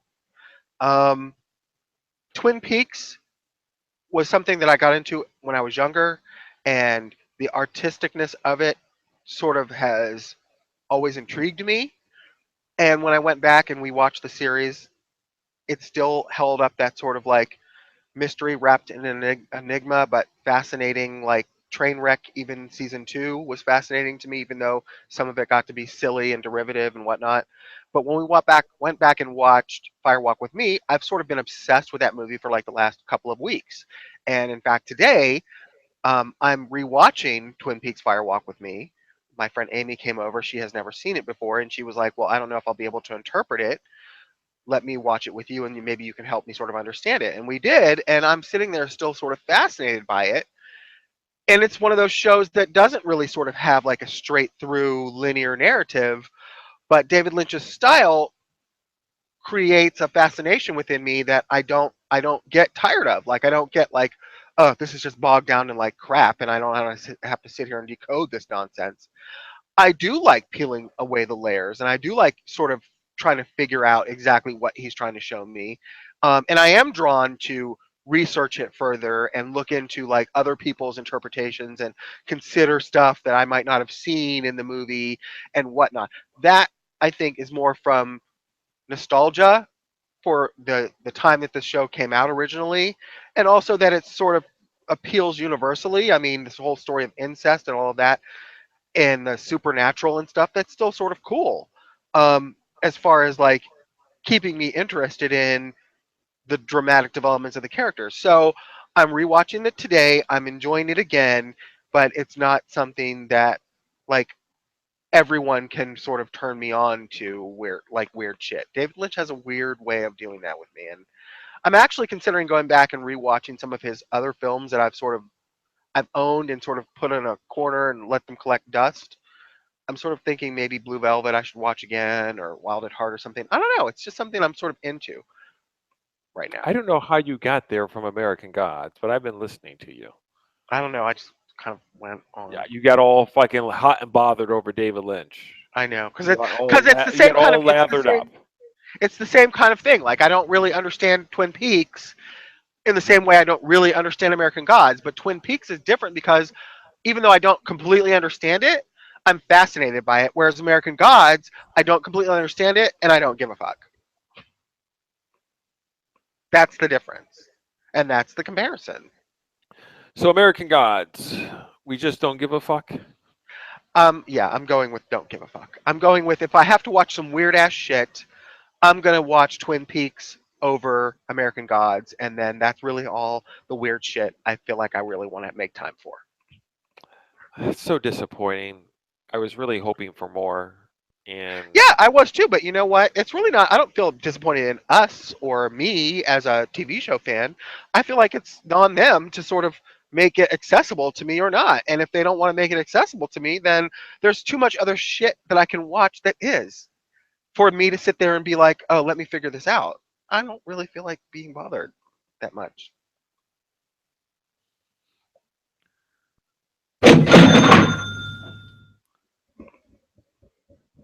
are you ready for it? I am, but before we get there, can we do like a 3 minute side note? Because I have one small mini review. My husband and I went and saw Alien Covenant yesterday. And What? yeah, well, I told you I was going to. Did you not? You didn't care Are you going to be to see giving it? a spoiler-free mini review? I'll do my best, but I've got to basically just put my 2 cents in there. Um, it's fascinating. It's interesting. It is not fresh or new for the Alien saga. So, you know, it felt somewhat like I've seen some of the aspects of this movie before in other Alien movies. But I'm going to tell you what makes the biggest outstanding thing about this Alien prequel trilogy that we're now working on, starting with Prometheus and now Alien Covenant and the next Alien film. Michael Fassbender is one of those actors who came out of obscurity and has sort of ascended to a level that is like if there was such a thing anymore, he would be worthy of being a star. And he's one of those actors like Denzel or Ian McKellen that can really turn shit into Shinola. And I'm not saying the movie is shit. What I'm saying is it doesn't offer anything you haven't really seen in the Alien saga before. But his portrayal, and spoiler alert, he does play a dual role in this movie. He plays two different android characters, Walter and the original one from Prometheus, David. And he is the linchpin to enjoying this movie for me. And though it does not really follow what we thought we were going to follow from Prometheus, as far as like the understanding and the impetus and the origin of the space jockeys or the engineers, whatever you want to call them, and how they created life. What it does do is give you a origin for the alien creature itself and how that came to be and why that came to be, and it does offer you thrills and chills and a lot of the stuff that the original 1979 Alien movie did. Um, but their secret ingredient is Michael Fassbender, and I mean, he really knocks it out of the park. So I'm giving the movie a thumbs up. I'm going to give it as a grade. I would say a B plus. Um, I didn't love it because it wasn't super necessary as far as understanding a complete new aspect of the Alien movies, but it's pretty up there. The performances and the script and the surprises are cool. So I liked it a lot. It's funny you mentioned all that because that seems to be in line with some of the reviews that I saw. I didn't read them really in depth, but the headlines they were talking about how maybe it wasn't fresh. A lot of the scenes are kind of derivative from other alien movies, And I agree like with that. and so it seems consistent with that. But as with all alien movies, I find for myself that even if some of them are derivative and they lift from others, I like the franchise. I just hope that within their franchises that they're just trying to push the mythos or the story forward while they're still showing shit we've already seen before. It does push the story forward. It does. And I think I think that's as with every series that's going to be long running. It's what they're trying to do with like the Terminator. You got to start pushing the mythos. You just can't keep doing the same thing over. If you have to do it little by little, that's fine, but you just can't be showing the same things over again because I think that's the killer. But it's good to see at least you're telling me somewhat that they're still pushing forward with a grander story. Yes, it's not the grander story that you were led to believe was going to happen through Prometheus. I will tell you that. It does not Yeah, answer I've the heard that. question of the creation of the creation, the creators, Yeah, okay? I've But heard that. it does give you the sort of origins of the alien creature itself. And since that's the sort of thing that the whole thing was sort of pinned around, it's still interesting. It's just not where I thought we were going with Prometheus. Well, yeah, which is why I hope that in the future, as you're telling me that that's being revealed, is that they have a longer term plan if they're going to be making three or four. You know, I don't want this shit to be on a done on a whim. Figure out where you want to be, and then hopefully you can make enough money to get there. Oh, Yeah, guess I'm who gonna else? say it's you know what, I will say it's better than Alien 3, better than Alien 4. It's probably Alien. It's probably better. I would say better than Prometheus. So it's probably the third best Alien movie in the series out of 7 movies. So that's not bad. Oh, guess who else is in the studio, Bill? Is it Ferg? Is it Grandpa It, Ferg? it's Ferg. He just made his way up the steps. Well, it takes him a while because he has to use a walker to get up there. So I know. Okay. All right. Well, he's sitting on my lap, and let's so move you on can because teach an old dog new tricks. you know he doesn't want to be downstairs by himself. That's very clear. Are we ready for the weekend of May 19th through the 21st, 2017? The number one movie is what you and your husband saw, Alien Covenant. How It much? brought in $36 million domestically on a budget of $97 million here in the U.S. It's not Its weekend horrible. total, it's been $117 million. Okay. Well, hopefully that's enough to get us the next movie in the saga. You know what? How funny. That's exactly what I was sitting there thinking. I don't know what the number is, but hopefully they reach the number to get the next movie. Yeah. I'm a fan of the Alien franchises. It's just one of those things you can do so much with, but certainly you just can't do the same thing over. It's the Terminator. You have to And I will avoid what have to the Terminator say, is doing. even though I know it's unpopular and it's kind of like the bastard stepchild of the Alien movie saga, I still like AVP, and I still think I can make AVP fit into this storyline, even though it's not necessarily part of the canon. So, Yeah, not that's AVP 1, by the way. AVP 2, complete garbage, and I would not watch my dog to watch that oh, movie. But AVP 1 Bill, is still I fun. like them both. Oh, AVP 2? You like AVP 2? Really? Oh, Yeah, I like them. I okay, like them both. I like them okay, both. I all right. like that they're doing different things. I'm a fan of it, and it's one of those like TNT Sunday night movie things. I understand it's not high art. Don't get me wrong, but for some Right, reason, I still just for enjoy what it is for right. what it I will is. say I AVP enjoy it. 1. is certainly part of the saga for me. I tried with AVP2. I just can't. I Uh, can't. I the couldn't. fact that you don't like AVP2, I can understand that. It works for me. Okay. Most of the Alien movies, I find some sort of positive thing in it, and I'm obviously a fan of seeing Ridley Scott take it to the hilt. I just need there to be a bigger mythos. That's all. That's all. You got to have a longer story. You have to know where you're going with it. Yeah. I'm gonna tell you this. When you finally watch it on Netflix or rent it from Family Video or whatever you're gonna do, Michael Fassbender.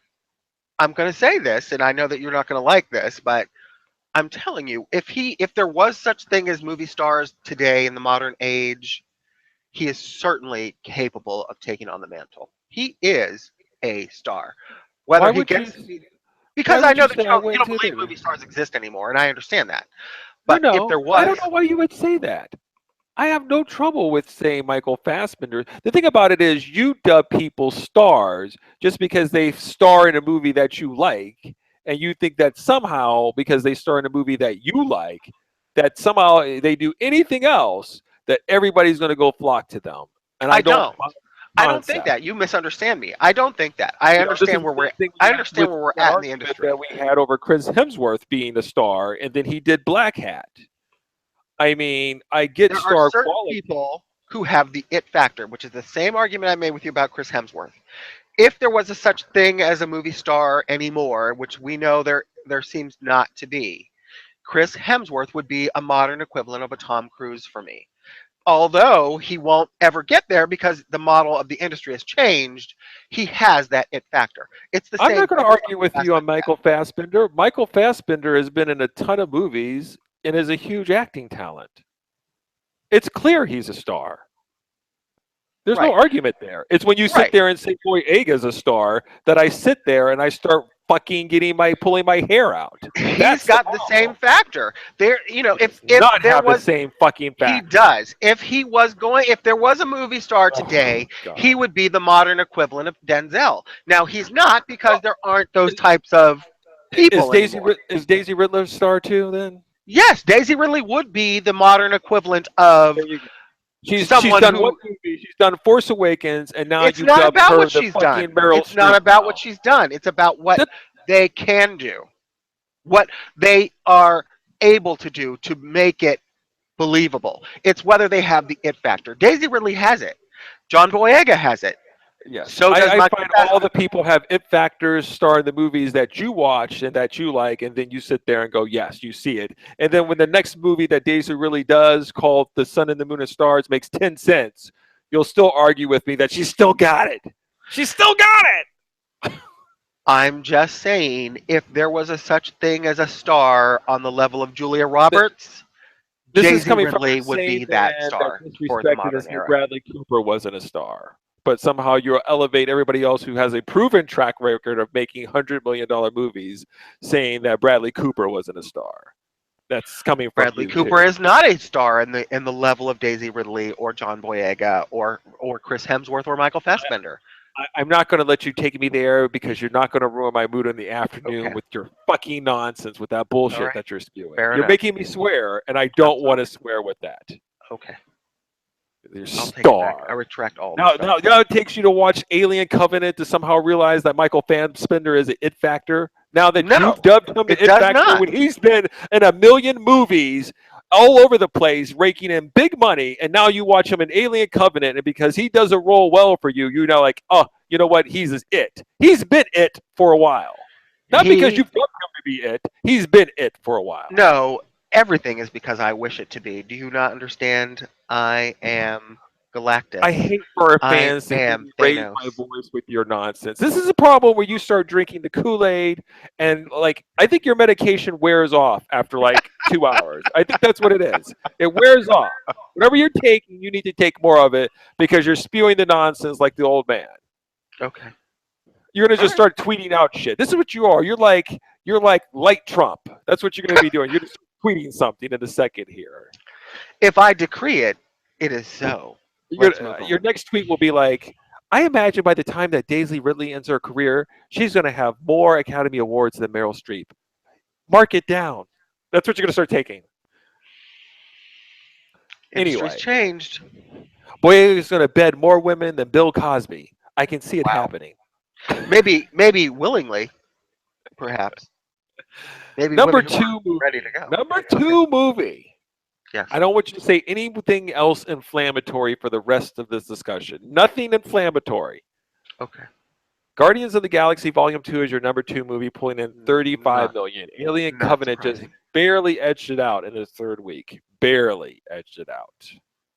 The Okay. movie is up to about a total of 732 million. Well, You it's think it'll probably get going to to make the a billion billion. mark? I do. I do, and I'm That'd not be going to great. say that I don't think the movie deserves it. I do. Surprise, surprise. The number three movie, Everything, Everything, brought in $12 million. I Who's a think this what? is Everything, Everything. I think this is What's an that? interracial love story. Ugh, really? I like to think it's more than I guess I'm using the words interracial instead of maybe just love story, but I think maybe that's the way it's being sold. But it's the number three movie at Who the 12 hell's in million. it? I never heard of it. Yeah, I don't think there's anybody in there that you know. You know Nick Robinson? Is he one of No, those young no, bucks that maybe you no. need a teenage girl to tell you who it is? Yeah, who is it? I don't know. And by Okay. the way, Anyone else? I'm not even ready. No, that's the only name listed, and I'm not going to click on anything else to find out. How much did it make? $12 million on a budget of 10 million. Well, I mean, you can't argue with that. But Jesus, have you seen a commercial for everything? Everything? I mean, I read Twitter all day long. I stay up at night on weekends because I can't sleep, and Twitter is never sleeping. I am steeped in all the fucking movie news sites I can find, and I've never heard of anything, or I everything, said everything. everything, everything. Say everything, nothing, whatever you want to call it. I've never heard of it. And if Okay, I've never heard of it and I actively seek the information, who the fuck has heard of it if they are just walking down the street trying to get to work? everything, everything. What is the? I don't want to give the plot away, but let me just try to find the synopsis. Please hold. It's based on a book. All right. Maddie, played by Amanda Stenberg, is a smart, curious, and imaginative 18-year-old who is unable to leave the protection of hermetically sealed environment within her house because of an illness. Ollie, Nick Robinson, is the boy next door who won't let that stop them from being together. Gazing through windows and talking only through text, Maddie and Ollie form a deep bond that leads them to risk everything to be together, even if it means losing everything. She's like, baby, how about you come inside my bubble? He's like, but I can't breathe. She's like, do you love me? He's like, yeah, I love you, baby. I'll break the bubble for you. Yeah, yeah. Boom, Well, chicka, they should wow, put it. If they wow. want me to see it, they should put it on Netflix. Because I mean, I would totally. I'm actually down with the synopsis you just read, but I've never even heard of it. I didn't even know it was out. How the hell would I know? Yeah, that's because you're gay. That you're down with It's something like not. that. Have you heard of everything before we just had this discussion? Yes, Liar, liar. Where'd you hear about it from? I heard it because I read, Bill. I Oh, read. please. Everything you read, I've put on your Twitter feed. So if I haven't read it, you couldn't possibly because your Twitter feed's derivative of mine, which has For me to seven be all times more the powerful, sites. Bill, I have to sometimes step out of the circles that you try to confine me in. Okay. So, All in right. doing such things, I did come across everything, everything. I will tell you, I did not read about the plot or the synopsis of that, but I saw that it was being generated for the casting because I believe the girl is black and the guy is white, and so they did some sort of Oh, cross now casting. we get it. Now Oh we know boy. why you're interested. Okay. Okay. Okay. Oh boy. All And right. they were talking about the story was about how casting and diversity maybe puts a fresh spin on things, if I recall. So that's the context that I came across the And we see story. how much America's interested in it because this movie made $12 million. Well, So I don't think once again, I don't think everything for 10 million is designed to be Guardians of the Galaxy. That's the point. Netflix. That's the point. Oh. Number You're 4 not gonna movie. see. Okay, go ahead. What's her name? What's her name who just passed? Princess Leia. Carrie Fisher. Yeah. Okay. Carrie Fisher's sister, Goldie Hawn. Hey, hey, Amy Schumer. Are you gonna go watch my new movie? I can't talk because my face is full of Botox. Wow. Anyway, her movie Snatch. It's in its second week out. Brought in another $7 million. So it's up to $39 million on a production budget of $42 million. Ouch. Not exactly a smash. The number 5 movie, Diary of a Wimpy Kid, who premiered this week, brought in $7 million. Yeah, but it costs like $200, right, to make. It cost $22 million. Jesus, how the fuck could Diary of a Wimpy Kid cost $22 million? Seems like a Well, lot. you know what? These actors, this is like their third movie here. Maybe they're asking for more dough. That's why Okay. you're up to your third movie. $7 million is not a good start. No. Maybe there And won't we be a bring 4. the last thing here, Bill, before we wrap this up here, is King Arthur. The 2-hour and 6-minute movie brought in another $5. $6 million. Um, I hate to laugh. So its total in the U.S. is 27 million. Its total worldwide is 66. So it brings its worldwide total up to 93 million and on it a costs production budget of 175. 175. It Okay. brought in $27 million in the U.S. Okay, so I it's a cannot tell massive. you. But by the way, this does not mean, I know where you're going to, this does not mean that the movie is not good or people didn't enjoy the movie that saw it. It just showed that people weren't rushing out to see it. It Right. did not I capture think enough people to go watch it. I'm not. We don't have to talk about the merits of the movie, but the whole idea is getting asses in seats. That's what it's about. Asses in seats. And if the well, asses don't go, it says something about the product in and of well, I itself. can't. I'm not going to speak about the product or the viability of the franchise in the modern cinematic What are you talking world. about?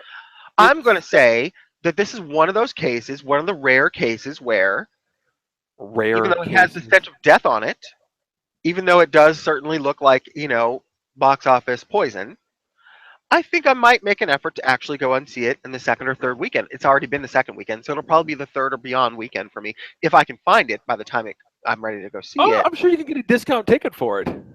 Fuck. But I think this might be one where audiences just didn't find it, but it's not horrible. Now that doesn't mean I will love it. It doesn't mean just that it has means to be horrible. It's just about the numbers at this point. There's a lot of movies. What's my movie? One of my top movies of the year. What was it? this year, Warcraft. sure. It didn't make any money. I enjoyed it, but the whole idea is to get people in the seats. Well, I'm right. sure And if you do like King Arthur, that's great. But the people didn't translate to get there to see it. well, that only means there won't be a sequel. It doesn't mean it's not worthy of having been made. I guess I will have to wait for that decision to see the movie myself. Yeah. I don't know think if we're King talking Arthur about really needed a sequel. I don't know if we're this was a talking about movie that needed to be. we're have a part talking about two. two different things. I'm not saying that the movie is not worthy of being made. I'm just saying at some point in time when you make some of these things, it's you look backwards and go, what audience is this for? Okay? Like do you think that the masses, especially with the budget that you're reflecting on 175 million, and you're telling me that it's got to be something that's going to strike out for everything? It's got to have the comedy, it's got to have action, it's got to make back the money that you're putting out. Now, everything is some sort of young adult romance story. All right, they put in $10 million. If they make their money back, I'm sure they're happy. If they make 100 million, they're extremely happy. But certainly they're not putting in 175 million because otherwise the expectations rise. And maybe they might have to put in some special effects. Maybe that's got to be the best hermetically sealed bubble ever seen on screen. I don't know. But right now, this is for Warner Brothers. I mean, it's what you always say to me. They didn't go into this to lose money. They didn't go in to lose it. I get it, but this clearly did not find an audience over here in the U.S. Well, that's clear. So, the failure is either artistically and commercially, or just commercially, but artistically it will succeed. I didn't read the reviews, so I don't know whether the reviews were positive or not. Um, all I can say is for me, I guess I'm sort of the same kind of Guy Ritchie fan as I am a Kevin Smith fan. Half of Kevin Smith's work I find complete garbage, and the other half I find a lot to enjoy in. And I think the same sort of applies for me and Guy Ritchie. Half of the stuff he's made I think is crap, but the other half I think is quite enjoyable. So I don't know where I'll fall on this one. I think it's high concept. I think it's not a bad idea for them to have tried to make this. Unfortunately, it's not going to be successful for him. But my biggest question or my biggest concern in this news result reveal is what this means for Guy Ritchie's Aladdin musical, which is the next big live action after Milan for Disney interpretation. And if I was Disney, I would really consider whether Guy Ritchie would be the man for me to direct our $200 million franchise film if his last movie made $2.55. You know So what I Guy don't know. Ritchie needs to do? Guy Ritchie needs to call Ben Affleck on the phone. Okay, Really, because that's Ben what needs to Affleck's last happen. movie made $1.57. So, That's exactly why he needs to call him on the phone. Because right now Ben Affleck is on punishment. oh, I see. So they've got commiseration Oh yeah, ability. Ben, what Okay. are they going to do? He's going to be like this. They're going to call you into the office and say, you know what, we were going to give you the reins, but since you fucked up, live by night, you no longer have the reins. We're turning it over to somebody else. Okay, so you've got two options. You can go cry in your beer with your soon-to-be ex-wife, or you can play the Batman and hope that somehow you can resurrect this stink off of you. I would look for Guy Ritchie to either drop out of Aladdin or Disney to maybe give Wow. him some other co-writer or co-director to help him along to make sure that they don't lose their shirts. Because, I mean, if I was Bob Iger and Disney right now, I would be like, why are we giving him $150 million because he just made us 5 cents? I mean, maybe that's not what's going to happen, and maybe they have more faith in Guy Ritchie as a director. I don't believe that that really will come to fruition. I think To be they quite, will have some be quite compromise. honest with you, he's been having some trouble right now, Guy Ritchie, his last two films. Okay. You had The Man from Uncle. Sure, but they are doing a sequel to Man from Uncle, so there can't be it couldn't be that much trouble because they're doing another one. So This is foolhardy. It's completely foolhardy, in my opinion. Um, sequels happen all the time occasionally. I just don't think there's really any clamoring for a Man from Uncle 2, to be quite honest with you. That's just let my me tell you opinion. one thing: if you're gonna put Henry Cavill in a Oh, slick back his hair and have him walk around talking like James Bond, listen, you could if you're gonna, you can play the, sold you my can play ticket. the game, you can play the gay card. But I'm just saying to you, when Man from Uncle 2 flops, don't come back to me looking like I still got to check out the movie. I just maybe the I audience. And won't because I you're will check out the okay because movie. this is good. It's clear that the first one wasn't a hit, and now we're going to try to shoehorn another one in it. It's just dumb. The Man from Uncle did not do well, and then all of a sudden you have that followed by King Arthur, which is a colossal flop of 2017. Will be one of those top five, and now that's two in a row clunkers. And now you want to turn over another movie to them. It seems like a moment of I don't pause. disagree with you. I don't disagree that Disney will have second thoughts. His, All his I'm third saying, movie should be Sherlock Holmes with the return of Robert Downey Jr. 3 for the trilogy. Maybe that will stop the bleeding. But I don't disagree. I just said that you know and if you're going to Charlie put Henry Hunnam, Cavill in it, he had the opportunity to be in 50 Shades of Grey, making hundreds of millions of dollars. Right? Wasn't he up for that? he was. He Yeah, dropped he out. didn't want to do that, correct? No, he didn't.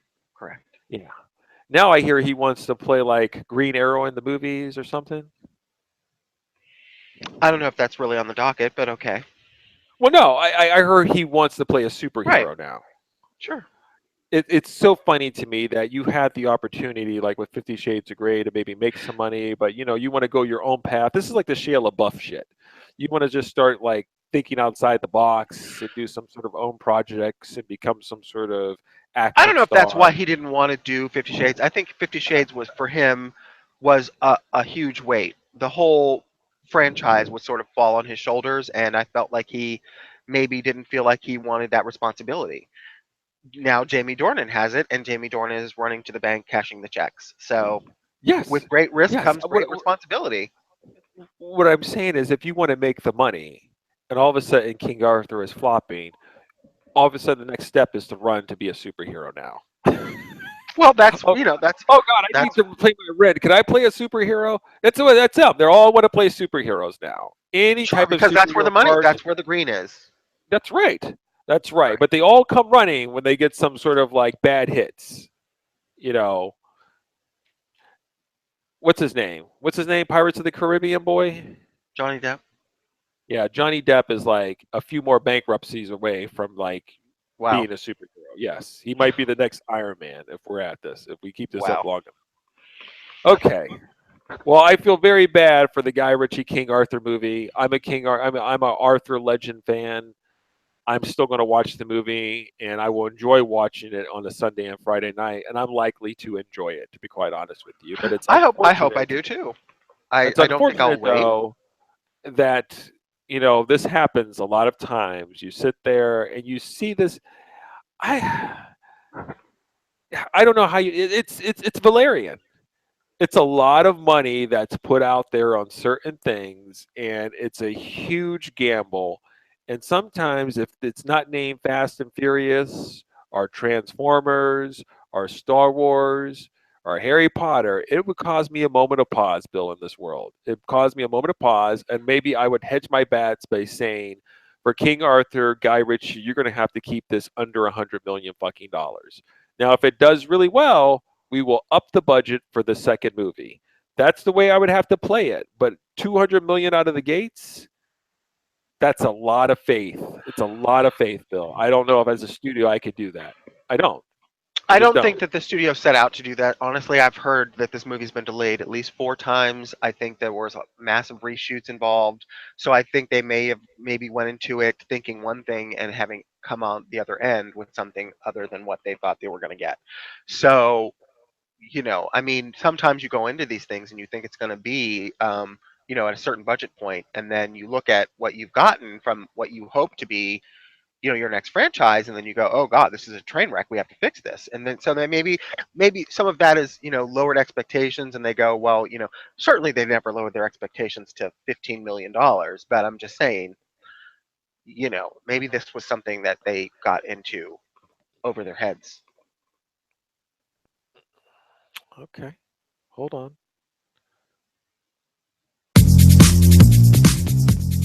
We're done talking. Okay. I'm gonna go finish watching Fire Walk with Me, and then have a lovely indie. Are you watching Twin Peaks tonight live with your girlfriend? I don't know. I got to sign up for Showtime. I think there was Are you something serious? It's 4 o'clock. You haven't signed up yet? I actually have a secret method. Thanks to Superfan Carlos, I might have a way to access Showtime. No thanks. You know what? Whatever you have to do, make it happen. It's the biggest television show event of the last several years. Oh, you always start throwing out hyperbole like that. This is the best movie. You have to go see it. You must watch this. You do this. You say that all the time. I watched 22 fucking episodes of season 2 of Twin Peaks. I find that I only needed to watch 5 of those. Okay? How many times Listen. have you watched Fire Walk with Me now? Well, this will be my 3rd time in the last 30 years. So, I will say this. I want you to go in tonight. If you do end up watching it, go in tonight with a wide open mind. I heard through the grapevine, it may not be what people are expecting. And that's all I'm going to say. That's all I I don't know really what that know. means. You got to tell me more now. I need to know. I can't. I'm not allowed. What do you mean expecting? What do you mean? I- It's I- weirder? Or it's I like think a comedy it might musical? be weirder. I think it might. We talked about whether this is going to be David Lynch of Inland Empire or David Lynch of, linear storytelling. I don't know that he's going in for linear storytelling, and I just wanted you to keep that in mind. Lower your expectations. Okay, so that means you lowered your expectations. I'm trying. All right, I don't know. I think you've been drinking the David Lynch Kool-Aid, and so whatever he does, he might show you a picture of a Rubik's Cube and then just flash music over and start speaking Spanish. And you're going to come to me the next day and be like, that was fascinating. I've never seen such a thing like that. The artistic way the light showed of the cube, it reflected loneliness of Dale Cooper, and I felt it. You're going to start saying that shit, and I'm going to strangle you. Anyway, it's tonight. It's Twin Peaks. It's 9:00. Be there, be square. Please watch it because we need to discuss it, whatever it is tomorrow. I'm your host, Payne. Thanks for listening. I'm Bill. To episode 45. Bye. See you in 2 weeks.